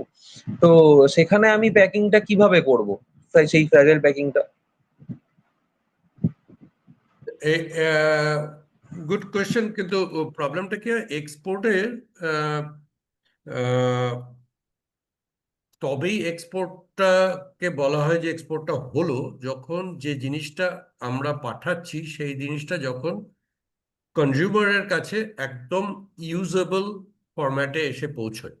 আমি যদি কলকাতা থেকে একটা খুব ভালো সেতার পাঠাই, আর সেটা যখন দুবাইতে বা আমেরিকাতে গিয়ে পৌঁছবে সেটা যদি ভেঙে যেয়ে থাকে, তাহলে it is not an export. কারণ যে ভদ্রলোক পয়সা দিচ্ছে সেটার জন্য সে সেই জিনিসটাকে যদি ইউজেবল ফরম্যাটের মানে শেপে না পায়, তো তখন এটাকে বলে এক্সপোর্ট ওয়ার্দি প্যাকিং। মানে যেটা হয়তো কলকাতা থেকে সিউড়ি পাঠাতে গেলে যেভাবে পাঠানো যায় যে প্যাকিংয়ে, সেটা কিন্তু আমেরিকাতে পাঠানো যাবে না। তখন এক্স্যাক্টলি। তখন ওই এক্সপোর্ট ওয়ার্দি প্যাকেজিং এর প্রত্যেকটা ইনস্ট্রুমেন্ট মানে প্রত্যেকটা প্রোডাক্টের নিজস্ব একটা স্টাইল আছে। সে যদি বলে যে আমি তবলা কিনবো কিন্তু হার্ড প্যাক নেব না, তাহলে পরে better you don't do it, কারণ উনি ওটা ভাঙা অবস্থায় পাবেন। ওই হুম তবলচিরা যখনই পৃথিবীতে ট্রাভেল করে, ওই যে একটা হার্ড প্যাকের মধ্যে ওরা নিয়ে একটা যায়, বা হ্যাঁ, যেভাবে যেভাবে সেতার সরোদ নিয়ে আমজাদ আলী খান বা তার ছেলেরা ঘোরে, সেটা হ্যাঁ, ছাড়া, কারণ এই জিনিসগুলো তো আর আমি আমি যদি সিউড়িতে পাঠাই কলকাতা থেকে, আমি নিজে গিয়ে ওটাকে পৌঁছে দিয়ে আসছি, আমি সেই দায়িত্বটা নেব। হুম কিন্তু আমি যখন এক্সপোর্ট করছি, আমি একটা ট্রান্সপোর্ট কোম্পানিকে দিয়ে দেবো। সে ওটাকে, সে বুঝলো কি বুঝলো না, ভিতরে সেতার আছে কি নেই, সে জীবনে કોઈ সেতার দেখেছে কি না তার ঠিক নেই, হুম সে ওটা হুম, আলুর বস্তার মতো যদি ধরে ফেলে, হুম, তাহলেও যেন সেতারটা না ভাঙে। যদিও ওর মধ্যে লেখা থাকবে ফ্র্যাজাইল। হুম, হুম, পৃথিবীতে কত রকম লোডার আনলোডার আছে, কার কেমন মুড হুম ছিল সেদিন, সে বাড়িতে ঝগড়া করে এসছে কিনা বউয়ের সাথে, দিল ধপ করে ফেলে, সেতারের হয়ে গেল, সব তার আলাদা। না না, তাহলে তো তো এই এই আমরা যখন এক্সপোর্ট করি, সেটা যেটা বুঝতে হবে যে লোকাল ট্রেড ও এক্সপোর্টের মধ্যে তফাৎটা। লোকালি যখন আমরা একটা জিনিস এক জায়গা থেকে আরেক জায়গায় পাঠাই, তার যে প্যাকিংটা হয়, এক্সপোর্টের প্যাকিং কিন্তু একদম অন্যরকম হতে হবে, কারণ হ্যান্ডলিং করবে পৃথিবীর অনেক রকম লোকে, যাদের উপর আমাদের কোনো কন্ট্রোল নেই। এই জন্য এটাকে বলে এক্সপোর্ট ওয়ার্দি প্যাকিং। একটু গুগল করলে পরে যে for that instrument what you are exporting, কি ধরনের export worthy packaging options available আছে ফর এক্সপোর্ট। এটা ছাড়া পাঠানো খুব ডেঞ্জারাস। মানে আর আমরা ওখানেই মানে টার্গেট করা উচিত কি যারা ওই প্যাকিংটা নেবে, যে হ্যাঁ বুঝতেই পারছে না, তার কাছে বেকার জিনিসটা মানে বানিয়ে পাঠানো, সেটারও তো একটা কষ্ট রয়েছে। আর হ্যাঁ, ওখানে হ্যাঁ, গিয়ে সে বলছে আমি পয়সা দেব না। তো বাই দা ওয়ে রাজস্বী, এখন মিউজিক্যাল ইনস্ট্রুমেন্টে যেটা আছে না, এখন সরকার কিন্তু এটাতে এনকারেজ করছে আর হ্যাঁ মিউজিক্যাল ইনস্ট্রুমেন্টে মানে যদি আমি একটা এমনি আমি বলছি যে ওইটাকে কিন্তু খুব ভালোভাবে প্রমোট করা যায়, কারণ লোকে এখন ভীষণ হেলথ কনসিয়াস আর এইসব হচ্ছে, মেন্টাল হ্যাঁ মানে মেন্টাল ওয়েলনেস এইসব দিকে ভাবছে। তো সাপোজ মানে এইভাবে কিন্তু যদি আমরা প্রমোট করি, আর যেহেতু বেঙ্গল মানে বিশাল একটা মিউজিক্যালের ইয়েতে হয় না, ব্র্যান্ড হিসাবে বানাতে পারো এটাকে, যে কলকাতার সমস্ত যেটা মিউজিক শিল্পী আর যারা আজ পর্যন্ত গায়ক গায়িকা রয়েছে এত উচ্চ পদে পৌঁছেছে, তো তাদেরকেও করে কি হ্যাঁ এইভাবে মিউজিক শেখার জন্য হয়তো মেন্টাল ওয়েলনেস কি হতে পারে, তার নিউরোলজিক্যাল যেমন হয় না সায়েন্টিফিক্যালি অলসো মানে এটাকে এক্সপ্লেন করতে পারো যে এইভাবে তোমার হয়তো মিউজিক শিখবার জন্য এই সুবিধা ওই সুবিধা, বাচ্চাদেরকে শেখান। তো এইভাবে কিন্তু যেগুলো ডেভেলপড কান্ট্রি, যাদের কাছে পয়সা ইনকাম প্রচুর রয়েছে, আর ইভেন আজকাল যেমন চাইল্ডদের না অ্যাটেনশন ডিসঅর্ডার এইগুলো হচ্ছে, তো এইগুলোর জন্য কিন্তু মিউজিক্যাল ইনস্ট্রুমেন্টকে প্রমোট করতে পারো যে আপনি শেখাতে পারেন। কিন্তু হ্যাঁ, প্যাকেজিংটা কিন্তু তাকেই পাঠাও কি যে পুরো জিনিসটা হারমোনিয়াম ওই মাঝখানে ভেঙে গিয়ে কোনো লাভ নেই। এমনি এমনি আমি দিল্লিতে এক্সপিরিয়েন্স বলছি, এত খারাপ হারমোনিয়াম এখানে পাওয়া যায়। তো প্যাকেজিংটা ভালো করে দেখেই করো। আর এখানে এই যে ওয়াসিম বাবু জয়েন করে নিয়েছে, সুব্রদা, আচ্ছা ইনি ম্যাডাম রাজর্ষি লজিস্টিকে রয়েছে। ধৃতি ম্যাডাম, হ্যাঁ ধৃতি ম্যাডাম, হ্যাঁ হ্যাঁ রাজর্ষি হচ্ছে আমার ছেলে, আমি রামগোপাল বলছি। আচ্ছা ও ও রবীন্দ্র ভারতী থেকে মিউজিকে masters, first class first, gold medallist নিজে। আমি ওকে, ও 25 ইয়ার্স এখন বয়স, ও 20 বছর ধরে সেতার শিখছে হ্যাঁ এবং সেতারও বাজায়। ও হুম এই মিউজিক ফর মেন্টাল হেলথের উপরে কাজ করছে, G20-তে পার্টিসিপেন্ট। এখানেও যে এই লাস্ট একটা যোগা ক্যাম্প ও যোগাথন কন্ডাক্ট হুম করলো নিউ আলিপুরে, যে আমাদের এটা আছে হুম হুম ধনধান্য অডিটোরিয়াম আছে বেঙ্গল হ্যাঁ গভর্নমেন্টের, হুম ওখানে করেছে। তো ও, আমরা বললাম না যে আমরা তিনজনেই এখানে আপনার মিটিং এ অ্যাটেন্ড করছি হ্যাঁ আর কি। না এখন অ্যাকচুয়ালি মিউজিক্যাল রাজর্ষি অন্য ইনস্ট্রুমেন্ট, জায়গা থেকে করছে, আমরা দুজন অন্য একটা জায়গা থেকে করছি। আচ্ছা আচ্ছা আচ্ছা, মানে মিউজিক্যাল ইনস্ট্রুমেন্ট এখন ভীষণ আগে গিয়ে খুব দরকার প্রত্যেকটা, মানে ইভেন এতদিন পর্যন্ত কলকাতার লোকেরাই করেছে, বেঙ্গলের লোকেরা। আমি নর্থ ইন্ডিয়ায় বসে বলছি, মানে আমি দিল্লিতে বসে এখন দেখছি সবাই মানে প্যারেন্টসরা বউ ভাবছে যে আমাদের বাচ্চাদেরকে মিউজিক শেখাই। আজ থেকে 30 বছর আগে হয়তো ভাবেনি এরা কেউ, এবার মানে আগের জেনারেশনটা, এই জেনারেশনে সবাই ভাবছে। এবং আগে গিয়েও এখন ইয়োগাটা যেহেতু অনেকটা স্প্রেড হয়ে গেছে, সেহেতু ফ্লুট মানে বাঁশি বাজানো থেকে শুরু করে এইগুলো প্রচুর পরিমাণে মানে অ্যাওয়ারনেস বাড়ছে, তো এটা এখন খুব ভালো স্কোপ আছে মিউজিক্যাল ইনস্ট্রুমেন্টের। তো যাই হোক, আর বাকি এবারে আমি আর একটা লিঙ্ক আমি পাঠাচ্ছি যারা নতুন স্টার্ট করবে তাদের জন্য। এটাও হচ্ছে গভর্নমেন্টের লিঙ্ক, এটা একবার খুলে সবাই দেখো।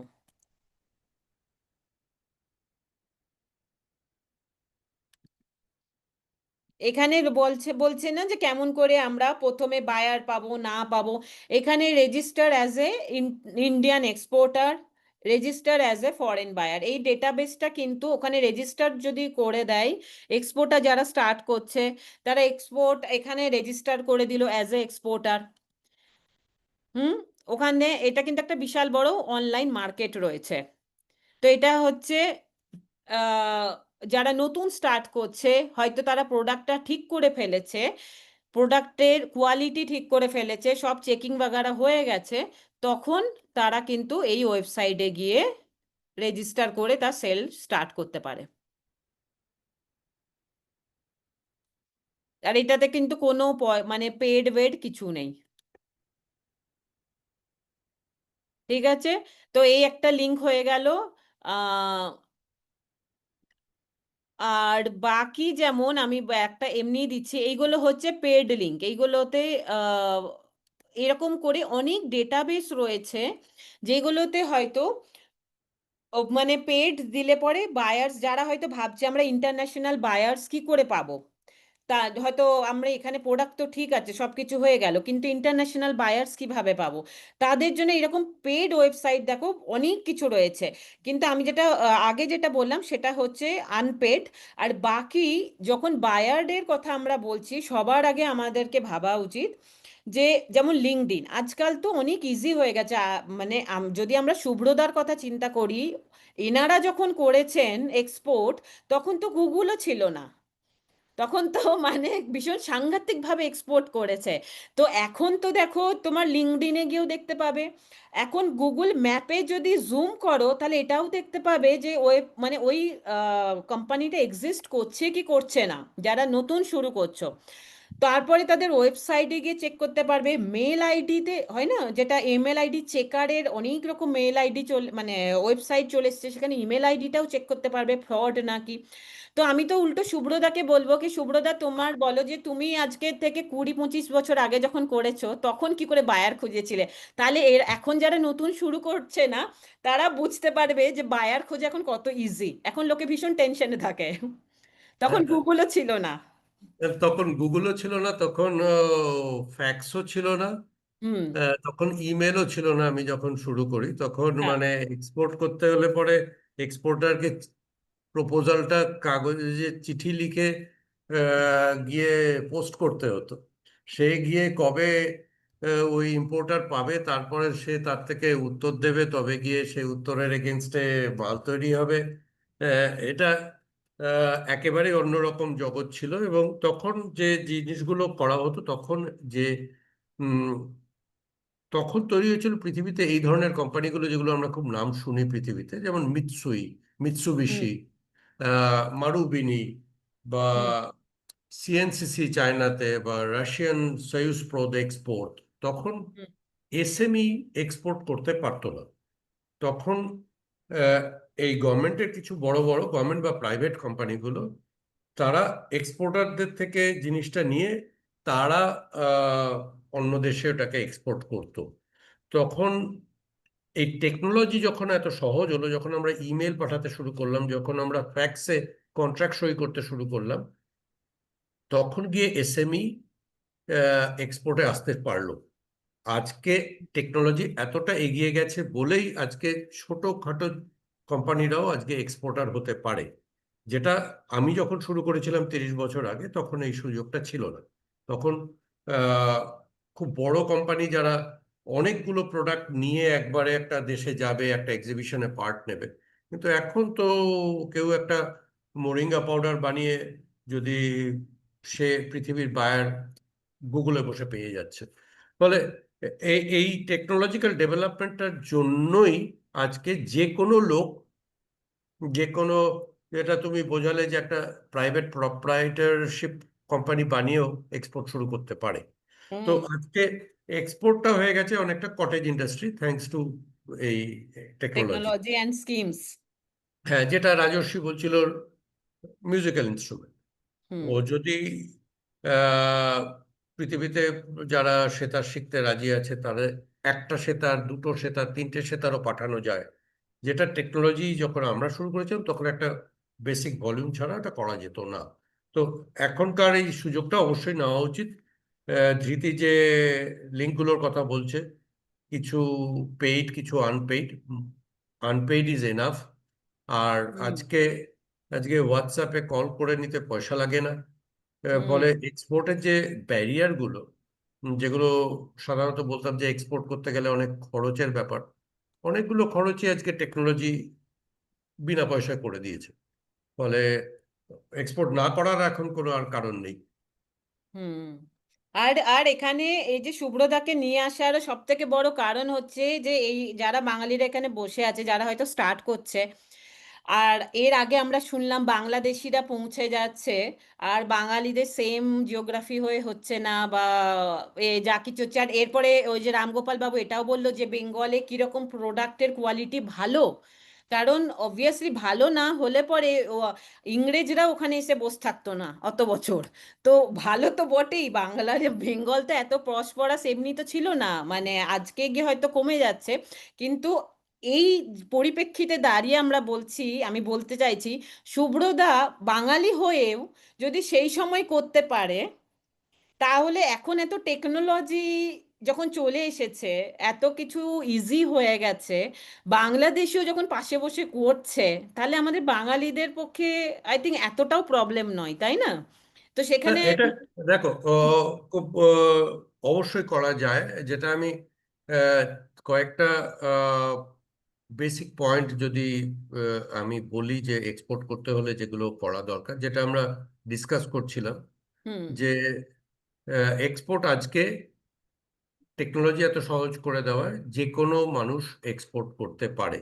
তো হুম এক্সপোর্ট করতে হলে প্রথম যে জিনিসটা দরকার, যারা অনেকেই লিখেছে যে আমি শুরু করতে চাই, প্রথম হুম যে জিনিসটা দরকার সেটা হলো একটা স্বপ্ন দেখা, যে আমি কলকাতায় বসে আছি বা সিউড়িতে বসে আছি বা বর্ধমানে বসে আছি বা চাকদায়, আমি চাই আমার দেশের আমার জিনিসটা পৃথিবীতে প্রায় 200টা দেশ, আমি চাই যেন সারা পৃথিবীর লোক এটাকে ভালোবেসে অ্যাকসেপ্ট করে, আমার আম সবাই খায় বা আমার আম সত্ত্ব সবাই খায়। এই যে হুম ইচ্ছাটা, এই যে স্বপ্নটা, এই স্বপ্নটা থাকতে হবে। আর স্বপ্ন দেখলে পরেই দুটো উপায়ে হয়। একটা, ওই স্বপ্নটা দেখে আহা কি ভালো লাগছে যে আমার আম আজকে আমেরিকা চলে গেল বা ইথিওপিয়া চলে গেল বলে আবার পাশ ফিরে আবার ঘুমানো যায়। বা আরেক রকম স্বপ্ন হয় যে আমি এটা একবার যখন স্বপ্নে দেখেছি, আমি এটাকে মানে আমি যখন এরকম ইচ্ছা করেছি আমি এটাকে করে ছাড়বো। হুম আমরা তারাই সাকসেসফুল, তাদেরই বলি সাকসেসফুল এক্সপোর্টার, যারা ওই স্বপ্নটা দেখার পরে ওটার পিছনে লেগে থেকে ওটাকে ঘটিয়েছে। ইচ্ছে তো সবারই হয়, স্বপ্ন আমরা সবাই দেখি। যেমন হুম এক ভদ্রলোক ইন্ডিয়ান, ভার্গিস কুরিয়ান বলে, হুম উনি আহ, ওনার একটা বই আছে, I also have a dream. মানে বইটাতে উনি এই গল্পটাই বলেছেন যে ভারতবর্ষে প্রচুর দুধ হয়, প্রচুর হুম গরু আছে। এইবারে আমাদের অসুবিধাটা হলো যে সব চাষির কাছে দুটো তিনটে গরু, খুব কম পরিমাণ দুধ হুম এক একটা চাষির কাছে হয়। এবং দুধ আবার এমন একটা জিনিস যেটা হাইলি পেরিশেবল, 5 ডিগ্রি থেকে বেশিক্ষণ থাকলেই দুধটা নষ্ট হয়ে যায়। তো এই কুরিয়ান সাহেব কি করেছিলেন?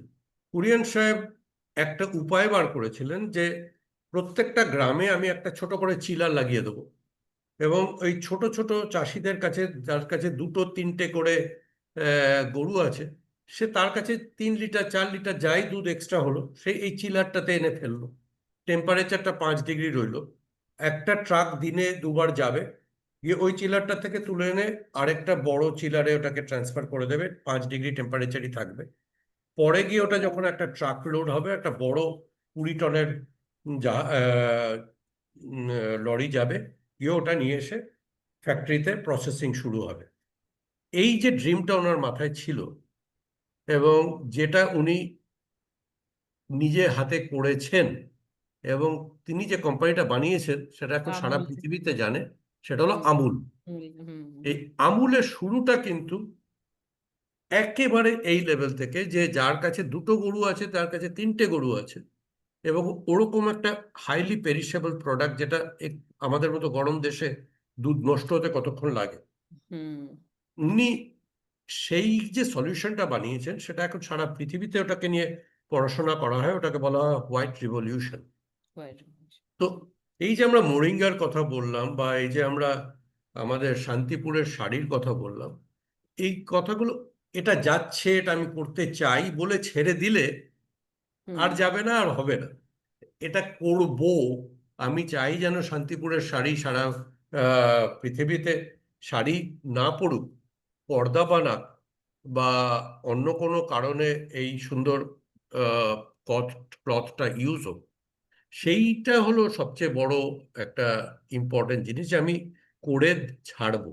আজকে কলকাতায় গেলে পরে কেকের দোকান, পিৎজার দোকান, সারা পৃথিবীর খাবার আমরা খাই, কিন্তু হুম আমাদের রসগোল্লা বা সন্দেশ পৃথিবীতে কটা দেশে খাওয়াতে পেরেছি, কেন পারিনি? এই প্রশ্নগুলো যদি আমরা করি, তাহলেই ভিতর থেকে সেই পরিমাণ অদম্য ইচ্ছাটা হবে যেটা দিয়ে আমরা এক্সপোর্ট করতে শুরু করতে পারবো। মানে আমি আরেকটা কথা বলি, এই যে যেমন ধরো ইন্ডিয়াতে বাটার চিকেন যেটা রয়েছে, বাটার চিকেন দেখো এখনকার যুগে ইংরেজরাও বানাতে শুরু করে দিয়েছে, শুধু বাটার চিকেন ওয়ার্ডটা ঢুকিয়ে দিয়েছে মাথাতে। হ্যাঁ, আবার ইডলি ধোসাও কিন্তু সব জায়গায় পাওয়া যাচ্ছে, কিন্তু আমাদের বাঙালিদের কোনো খাবার সেটা কেন পাওয়া যাচ্ছে না? তো বা সেটাকে আমরা ওই হয় না ওই ওয়ার্ডটা মাথাতে কেন ঢোকাতে পারিনি? তো সেটাও হচ্ছে ব্যাপার। আর আরেকটা কথা খুব ইম্পর্টেন্ট, যে পৃথিবীতে আমি প্রায় 100টা দেশে এক্সপোর্ট করেছি, 75টা দেশ নিজে ঘুরে বেরিয়েছি। আমি অদ্ভুত অদ্ভুত জিনিস দেখেছি, যে পৃথিবীতে এমন কোনো জিনিস নেই যেগুলো এক্সপোর্ট করা যায় না। মানে আমি আহ, এও দেখেছি যে আল্পসে, যদি সালজবার্গে, ওখানে গেলে পরে মনে হয় কি ভালো হাওয়া। ওরা ওদের হাওয়াটা প্যাক করে একটা কোকা কোলার ওই টিনের মতো বলে, আজ তোমার দেশে কলকাতায় গেলে পরে খুব হাওয়া তোমাদের মোটেই ভালো না, খুব পলিউটেড, এটা নিজেও একটু মাঝে মাঝে এই হাওয়াটা শুকুন বলে ওরা হাওয়া বিক্রি করছে, হাওয়া এক্সপোর্ট করছে ওই দেশের ওইখানকার। বা নামিবিয়াতে আমাদের যেমন আহ যখনই আমরা কাশফুল দেখি, যে আমাদের একটা দুর্গাপুজো আসছে, যে মনে যে উৎফুল্লটা উৎফুল্লিটা তো মনে যে আনন্দটা তৈরি হয়, নামিবিয়াতেও ওদের একটা ফুল আছে যে ফুলের গন্ধটা পেলে পরে পুরো নামিবিয়ার লোকেরা মেতে ওঠে। এবং ওই নামিবিয়া থেকে ওই গন্ধটা যখন তৈরি হচ্ছে, গন্ধটাকে ধরে ওরা এক্সপোর্ট করে, যে সারা পৃথিবীর নামিবিয়ান লোকেরা যেন ওটা থেকে মানে ওই দেশের টানটা না ছাড়িয়ে হারিয়ে ফেলে। তো অদ্ভুত অদ্ভুত জিনিস পৃথিবীতে এক্সপোর্ট হয়। মানে ইভেন একটা জিনিস আছে যেটাকে বলে ক্যাট পুপ কফি।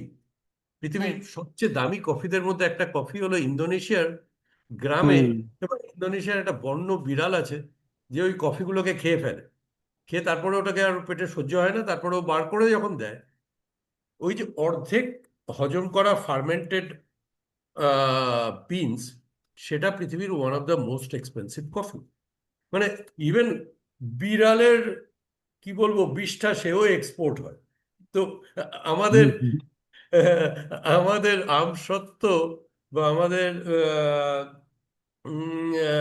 বাড়ির যে কোনো জিনিস এক্সপোর্ট করা সম্ভব, সুতরাং করাতে হবে। এবং করাতে হলে আমাদের যে তিনটে প্রশ্ন, যে কাকে বিক্রি করব, কি বিক্রি করব, এবং কিভাবে বিক্রি করব, সেই তিনটে জিনিসের জন্যই যে টুলগুলো অ্যাভেলেবেল আছে, যে মার্কেট রিসার্চটা করা দরকার, যে কমিউনিকেশনের কথা ধৃতি বলছিল, যে আহ, একটা জিনিসকে বিক্রি করতে গেলে আমি যদি আমসত্ত্ব বিক্রি করতে চাই, আমাকে তো আমসত্ত্ব জিনিসটা কি লোককে বোঝাতে হবে। মানে এর আমি তো চাইছি না যে শুধু বাঙালিরা, যারা পৃথিবীর বাইরে আছে, যারা আমসত্ত্ব জিনিসটা জানে, শুধু তারাই কিনবে, তাহলে আর কতটুকু মার্কেট হবে। তো এই প্রোডাক্ট প্রেজেন্টেশন, নিজেকে প্রেজেন্ট করা, যে আমি একজন লোক যাকে তুমি বিশ্বাস করতে পারো, সেই প্রোডাক্ট প্রেজেন্টেশন, নিজেকে প্রেজেন্ট করা, কোম্পানিকে প্রেজেন্ট করা, দেশকে প্রেজেন্ট করা, এই কমিউনিকেশনটাও খুব ইম্পর্ট্যান্ট। তো এগুলো নিয়ে আমরা প্রত্যেকটাই খুব ডিটেলে কথা বলতে পারি। আমাকে রিসেন্টলি ওয়ার্ল্ড ব্যাংক থেকে একটা প্রজেক্ট দিয়েছিল উজবেকিস্তানের। ও অনেকটা আমাদের মতোই অবস্থা, ওদের প্রচুর ভালো ফল ফুল হয়, কিন্তু ওরা এক্সপোর্ট করে না, করতে পারে না। তো আমি এখন ওয়ার্ল্ড ব্যাংকের একটা প্রজেক্ট শেষ করলাম, যে কি করে ওদের এক্সপোর্ট শেখানো যায়। ফলে এই প্রত্যেকটা স্টেপের উপরে আমার অনেকটাই কাজ করা আছে, এবং ধৃতি তো এটা নিয়ে পিএইচডি করছে।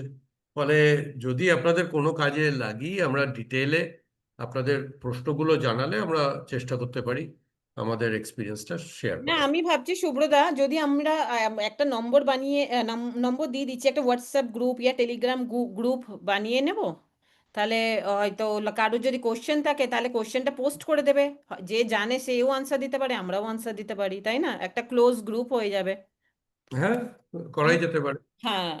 তো আর আর শুধু different- আর কিন্তু প্রবলেমটা হচ্ছে আর একটা ব্যাপার আমি হাইলাইট করতে চাইছি, যে আমাদের যারা এক্সপোর্টার, মানে এক্সপোর্টার হয়তো মানে এক্সপোর্ট বিজনেস শুরু করার কথা ভাবছে, তারা না টার্গেট করে এনআরআই, শুধু নিক, এনআরআই নিক।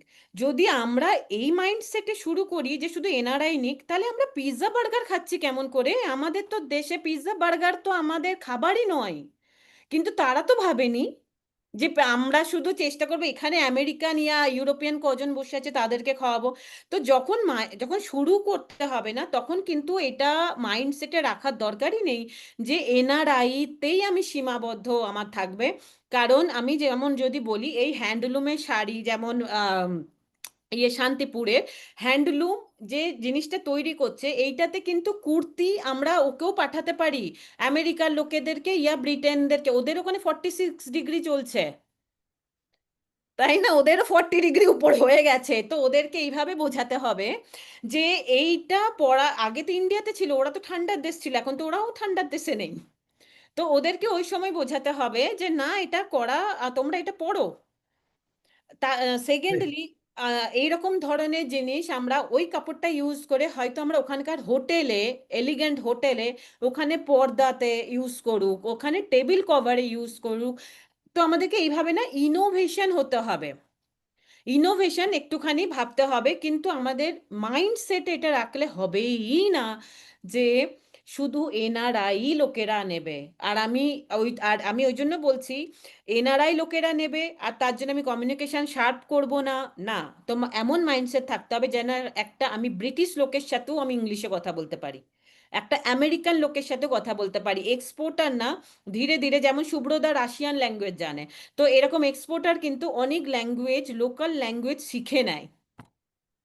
তো পৃথিবীতে আরেকটা খুব ইম্পর্টেন্ট প্রশ্ন, যে পৃথিবীতে না প্রায় 190টা, মানে ইউনাইটেড নেশনের বোধহয় 196টা দেশ বা 200টা দেশ পৃথিবীতে।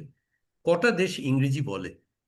আমরা মনে করি যে ইংরেজি যারা বলে শুধু তাদের সঙ্গেই আমরা কমিউনিকেট করতে পারবো।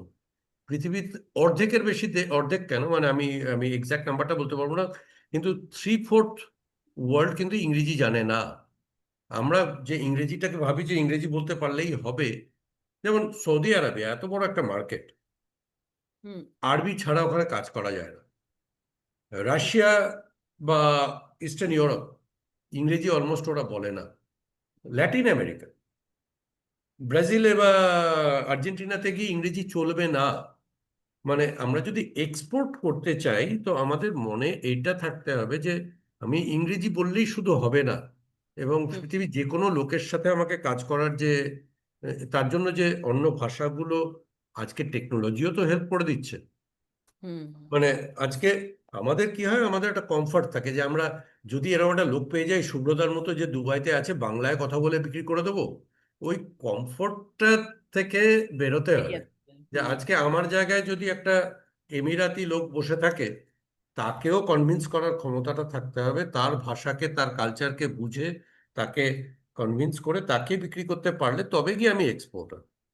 আজকে আহ, সেই ক্ষমতাটা, আর সেটার জন্য কিছু যদি শিখতে হয় জিনিস, শিখবো। হুম কিছু ভাষা শিখতে হলে শিখবো, বা টেকনোলজি শিখতে হলে, আজকাল তো এআই দিয়ে ভাষা ট্রান্সলেশন হয়ে যাচ্ছে। সো এই যে জিনিসগুলো, কয়েকটা জিনিস বা অ্যাটিটিউড, যেটা যে আমি এক্সপোর্ট করতে গেলে আমি উম, পৃথিবীর কাছে যাচ্ছি, আমি আর বাঙালি নই। আমার শান্তিপুরের শাড়িটা একটা beautiful piece of cotton cloth, সেটা যে শাড়িই হতে হবে, সেটা দিয়ে আমি কেন একটা টেবিল ক্লথ বানাতে পারবো না? এই যে এই যে ইনোভেশনটার কথা তুমি বললে, বা এই যে অ্যাটিটিউডটা, যে পৃথিবীটা এত বড়। আমাদের সত্যজিৎ রায়ের শেষ ছবিটা উনি বানিয়েছিলেন আগন্তুক। হুম আহ, যদি কারোর সময় থাকে একটু দেখে নিতে পারো আরেকবার গিয়ে, ওখানে উৎপল দত্ত, রবি ঘোষ, খুবই ভালো ছবি, ছোট ছবি। উনি ওখানে শেষ কথাটা বলেছিলেন তার নাতিকে, যে বাবু বড় হয়ে তুমি যাই হও, কুপমণ্ডুক থেকো না। মানে আমাদের এই অ্যাটিটিউডটা, আমরা যদি এক্সপোর্টে যেতে চাই, আমাদের এই কুপমণ্ডুকতা যে বাঙালি থাকবো কিন্তু এক্সপোর্ট করবো, ওটা হবে না। কারণ পৃথিবীটাকে এমব্রেস করতে হলে অনেক বড় মন নিয়ে, নতুন জিনিস শেখার ইচ্ছা নিয়ে এক্সপোর্ট করতে যেতে হয়। যাক, এগুলো তো অ্যাটিটিউডটা খুব ইম্পর্ট্যান্ট। একটা স্বপ্ন স্বপ্ন থাকা দেখা, খুব মাইন্ডসেট আর লেগে থাকা, হ্যাঁ লেগে আহ, থাকা। লেগে থাকা ভীষণ ওই ইম্পর্টেন্ট। স্বপ্ন স্বপ্ন দেখে আবার ঘুমিয়ে পড়লে তাহলে আর ওই স্বপ্নের কোনো মানে হয় না। তো আচ্ছা, আমরা এই আপনার জন্যই করছি হ্যালো ওয়েবিনার, কি সো দ্যাট কি কই লেগে থাকে যেন মানুষজন, ধৃতি তাহলে ম্যাডাম এবং শুভ্রদা, আমি রাইটার আমি বলো। রামগোপাল বাবুর ওয়াইফ বলছি, নিবেদিতা রায়। তো আমি একটা বিষয় একটু জানতে চাইবো, সেটা হুম হচ্ছে শুভ্রদা এক্ষুনি বললেন যে ওই ইংরেজি ভাষার বিষয়টা নিয়ে।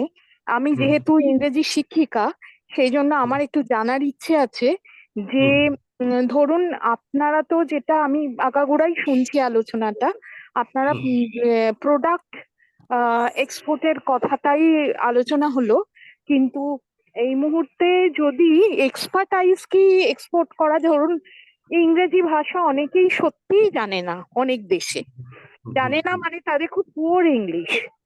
তো হুম এটা শেখানো, সেই স্কিল বা সেই এক্সপার্টাইজটা কি ইয়ে করা সম্ভব বাইরে? দারুণ ভাবে করা যায়। মানে আমি যেমন পৃথিবীর বোধহয় সবচেয়ে বড় দেশ যেখানে ইংরেজি শিক্ষিকা সবচেয়ে বেশি ইম্পোর্ট করে সেটা হলো চায়না। আহ, চায়না হলো এমন একটা দেশ যেখানে ইংরেজি শেখার জন্য ওরা পাগল, এবং যে কোনো দেশ থেকে ইংরেজি শেখার যে কোনো সার্ভিস ওরা কিনতে রাজি, এত বড় একটা মার্কেট।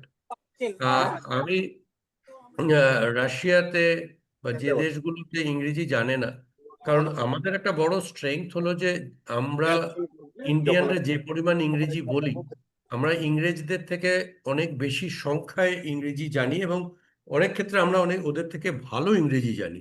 আমি হ্যাঁ। অনেক ইংরেজকে চিনি যারা এমন ইংরেজি বলে বা লেখে শেক্সপিয়ারের বোধহয়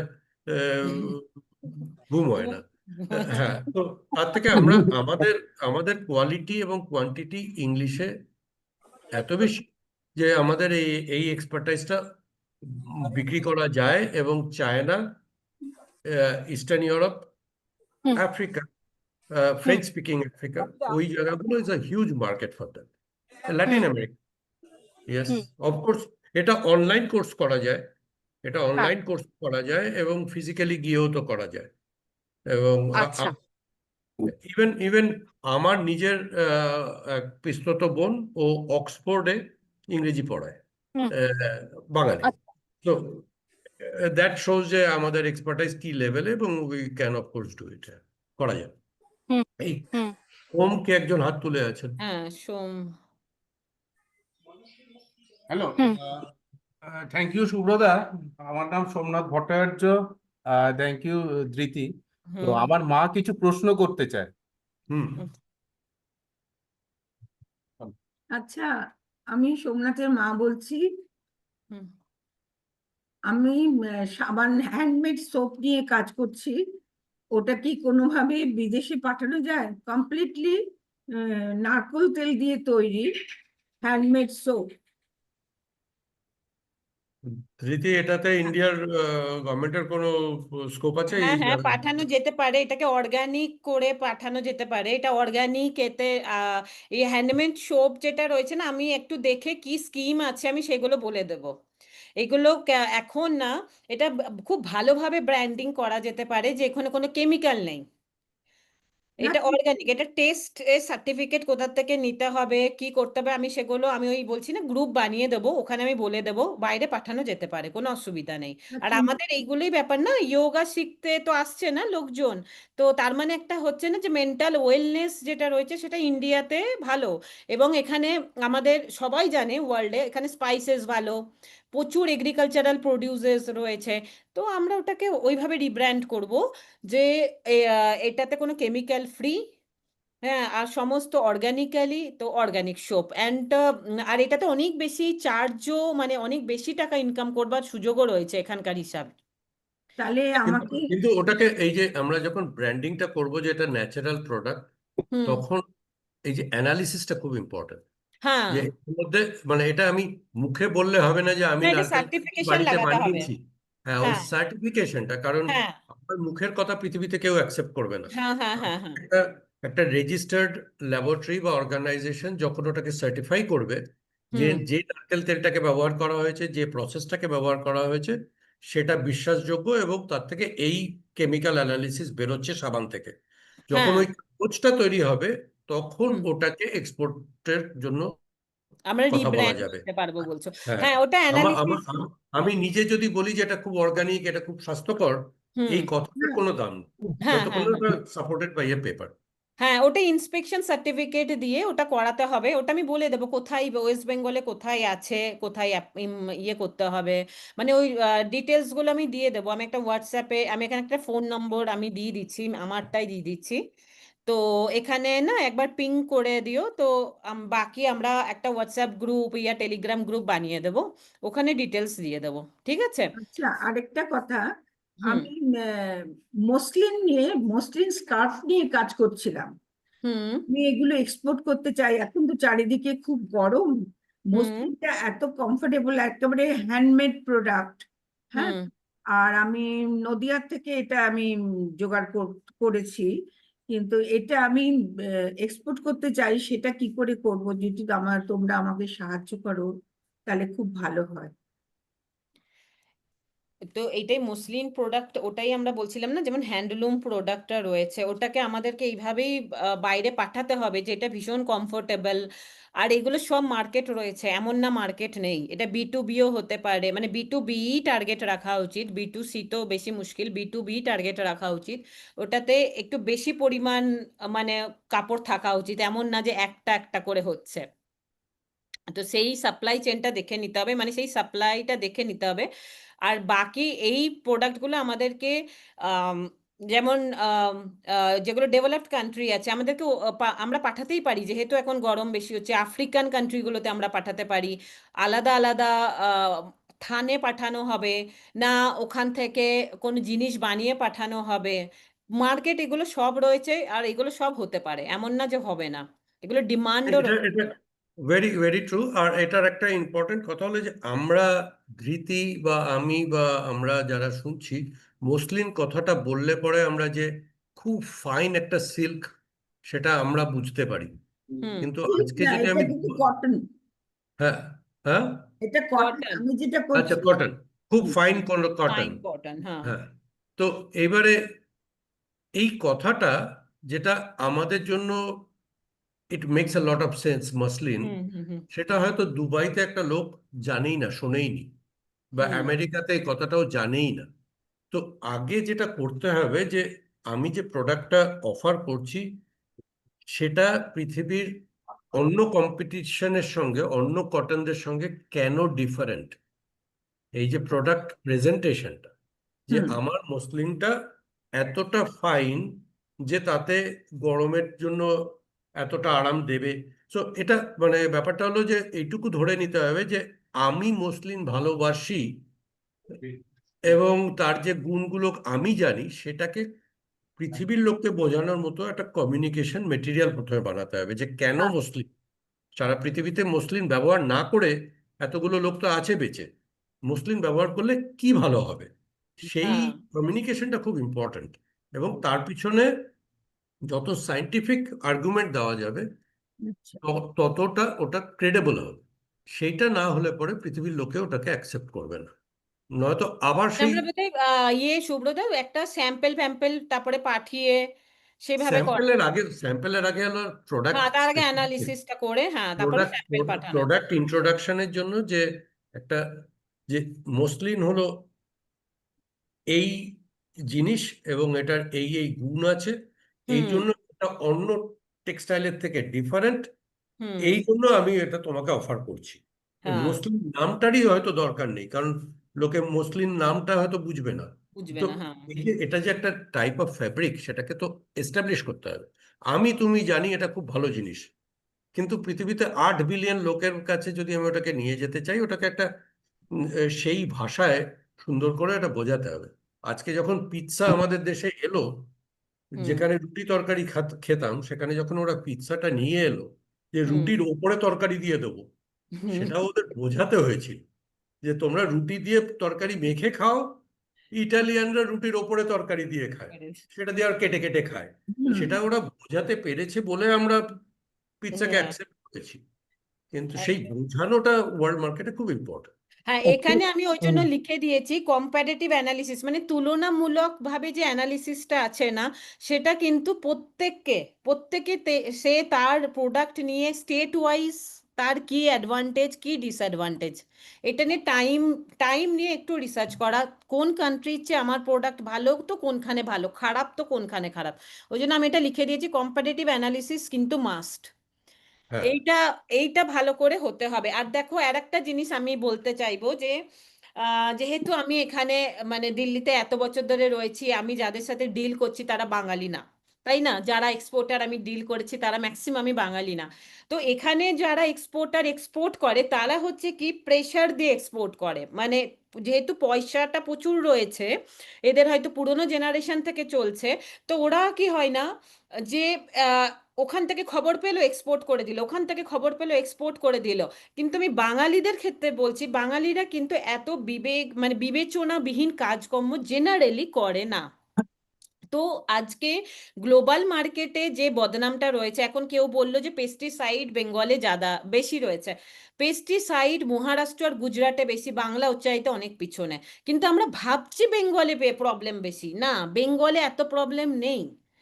শুধু বেঙ্গলে আমাদেরকে না একটা নেগেটিভ মাইন্ডসেট তৈরি হয়ে গেছে যে আমাদের মধ্যে প্রবলেম বেশি, আমাদের রাজ্যটা খুব খারাপ জায়গায় রয়েছে, আমরা আগে কিছুই করতে পারবো না। সেটা কিন্তু না, আমাদের রাজ্যে ফল ফুল অনেক ভালো, আবহাওয়া অনেক ভালো, বাঙালিরা মানে বুদ্ধিমান প্রাণী। যদি আমি এখানকার সাথে কম্পেয়ার করি, সাউথ ইন্ডিয়া ছেড়ে দিচ্ছি, কিন্তু আমি যদি এখানকার সাথে কম্পেয়ার করি, বাঙালিরা কিন্তু অনেক বুদ্ধিমান প্রাণী, অনেক বিবেচনা নিয়ে কাজকর্ম করে। যদি আজকে আমরা বলছি, আমি একটু অন্য এতে যাচ্ছি, যদি আজকে আমরা বলছি, যেমন আজকে বেঙ্গলে স্কুল নিয়ে কথা হচ্ছে, আমি এটা ওপেন কখনোই বলতে পারবো না হয়তো, কিন্তু আমি বলছি এখানে যে স্কুল নিয়ে কথা হচ্ছে, কলেজ নিয়ে কথা হচ্ছে, রিক্রুটমেন্ট নিয়ে কথা হচ্ছে, বাঙালিরা ভাবছে আমাদের রাজ্যে সব থেকে খারাপ অবস্থা। কিন্তু আজ থেকে লাস্ট 40 বছর ধরে আজ যেটা বাঙালিদের স্কুলের অবস্থা, যেটা রিক্রুটমেন্টের অবস্থা, সেই সেম অবস্থা কিন্তু আজকে লাস্ট 40 বছর ধরে এই নর্থ ইন্ডিয়াতে। কিন্তু এখানে কিন্তু কেউ মুখই খোলে না। সুতরাং এটা মোটেই ভাবার দরকার নেই যে আমরা পিছিয়ে রয়েছি আর আমাদের কাছে যা রয়েছে সবই খারাপ। হয়তো খারাপ ভালো সব জায়গায়, যদি আজকে রাজস্থানের মতো স্টেট যার কাছে কিছুই ছিল না, সে যদি আজকে এগোচ্ছে, তো আমাদেরকে খারাপ মানে এত হয় না, ডিসকারেজ হবার দরকার নেই, আমাদের কাছে রিসোর্স আছে। আমাদেরই মতো লোকজনকে আজকে উঠে আসতে হবে আর ভাবতে হবে না রাস্তা আছে, রাস্তা না থাকলে আমরা বানাবো। কারণ যদি এটাই ভাবি বানাতে হবে না হবে না হবে না, তাহলে আগে আরো 20 বছরেও হবে না। যেমন শুভ্রদা রাস্তা বানিয়েছে ওই সময়েও, অমনি দেখ, আমাদের আমি সবাই রাস্তা আমি বানাতে হবে। আমি বাংলাদেশ থেকে রিফিউজি হয়ে আসা বাবা মার ছেলে, হুম। একেবারে সস্তা বাংলা মিডিয়াম স্কুলের ছাত্র। আমিও জীবনে বাংলা মিডিয়াম থেকে পড়েছি। জীবনে কোনোদিন কোনো ব্র্যান্ডেড এডুকেশন পাইনি। হুম। কিন্তু আজকে কিন্তু আজকে 100টা দেশে আমি এক্সপোর্ট করেছি, 75টা দেশে ঘুরেছি। আজকে ইউনাইটেড নেশনস, ওয়ার্ল্ড ব্যাংক, আমি ইউরোপের ইউনিভার্সিটিতে পড়াই। মানে এইটা যদি, মানে আমি সেটাই বলতে চাই, আমাদের বাঙালিদের মধ্যে আমার মতো লোক যারা খুব বিখ্যাত স্কুলে পড়ার সুযোগ পায়নি হুম। এবং তারা এক্সপোর্ট করেছে, তারা সারা পৃথিবী জুড়ে কাজ করেছে।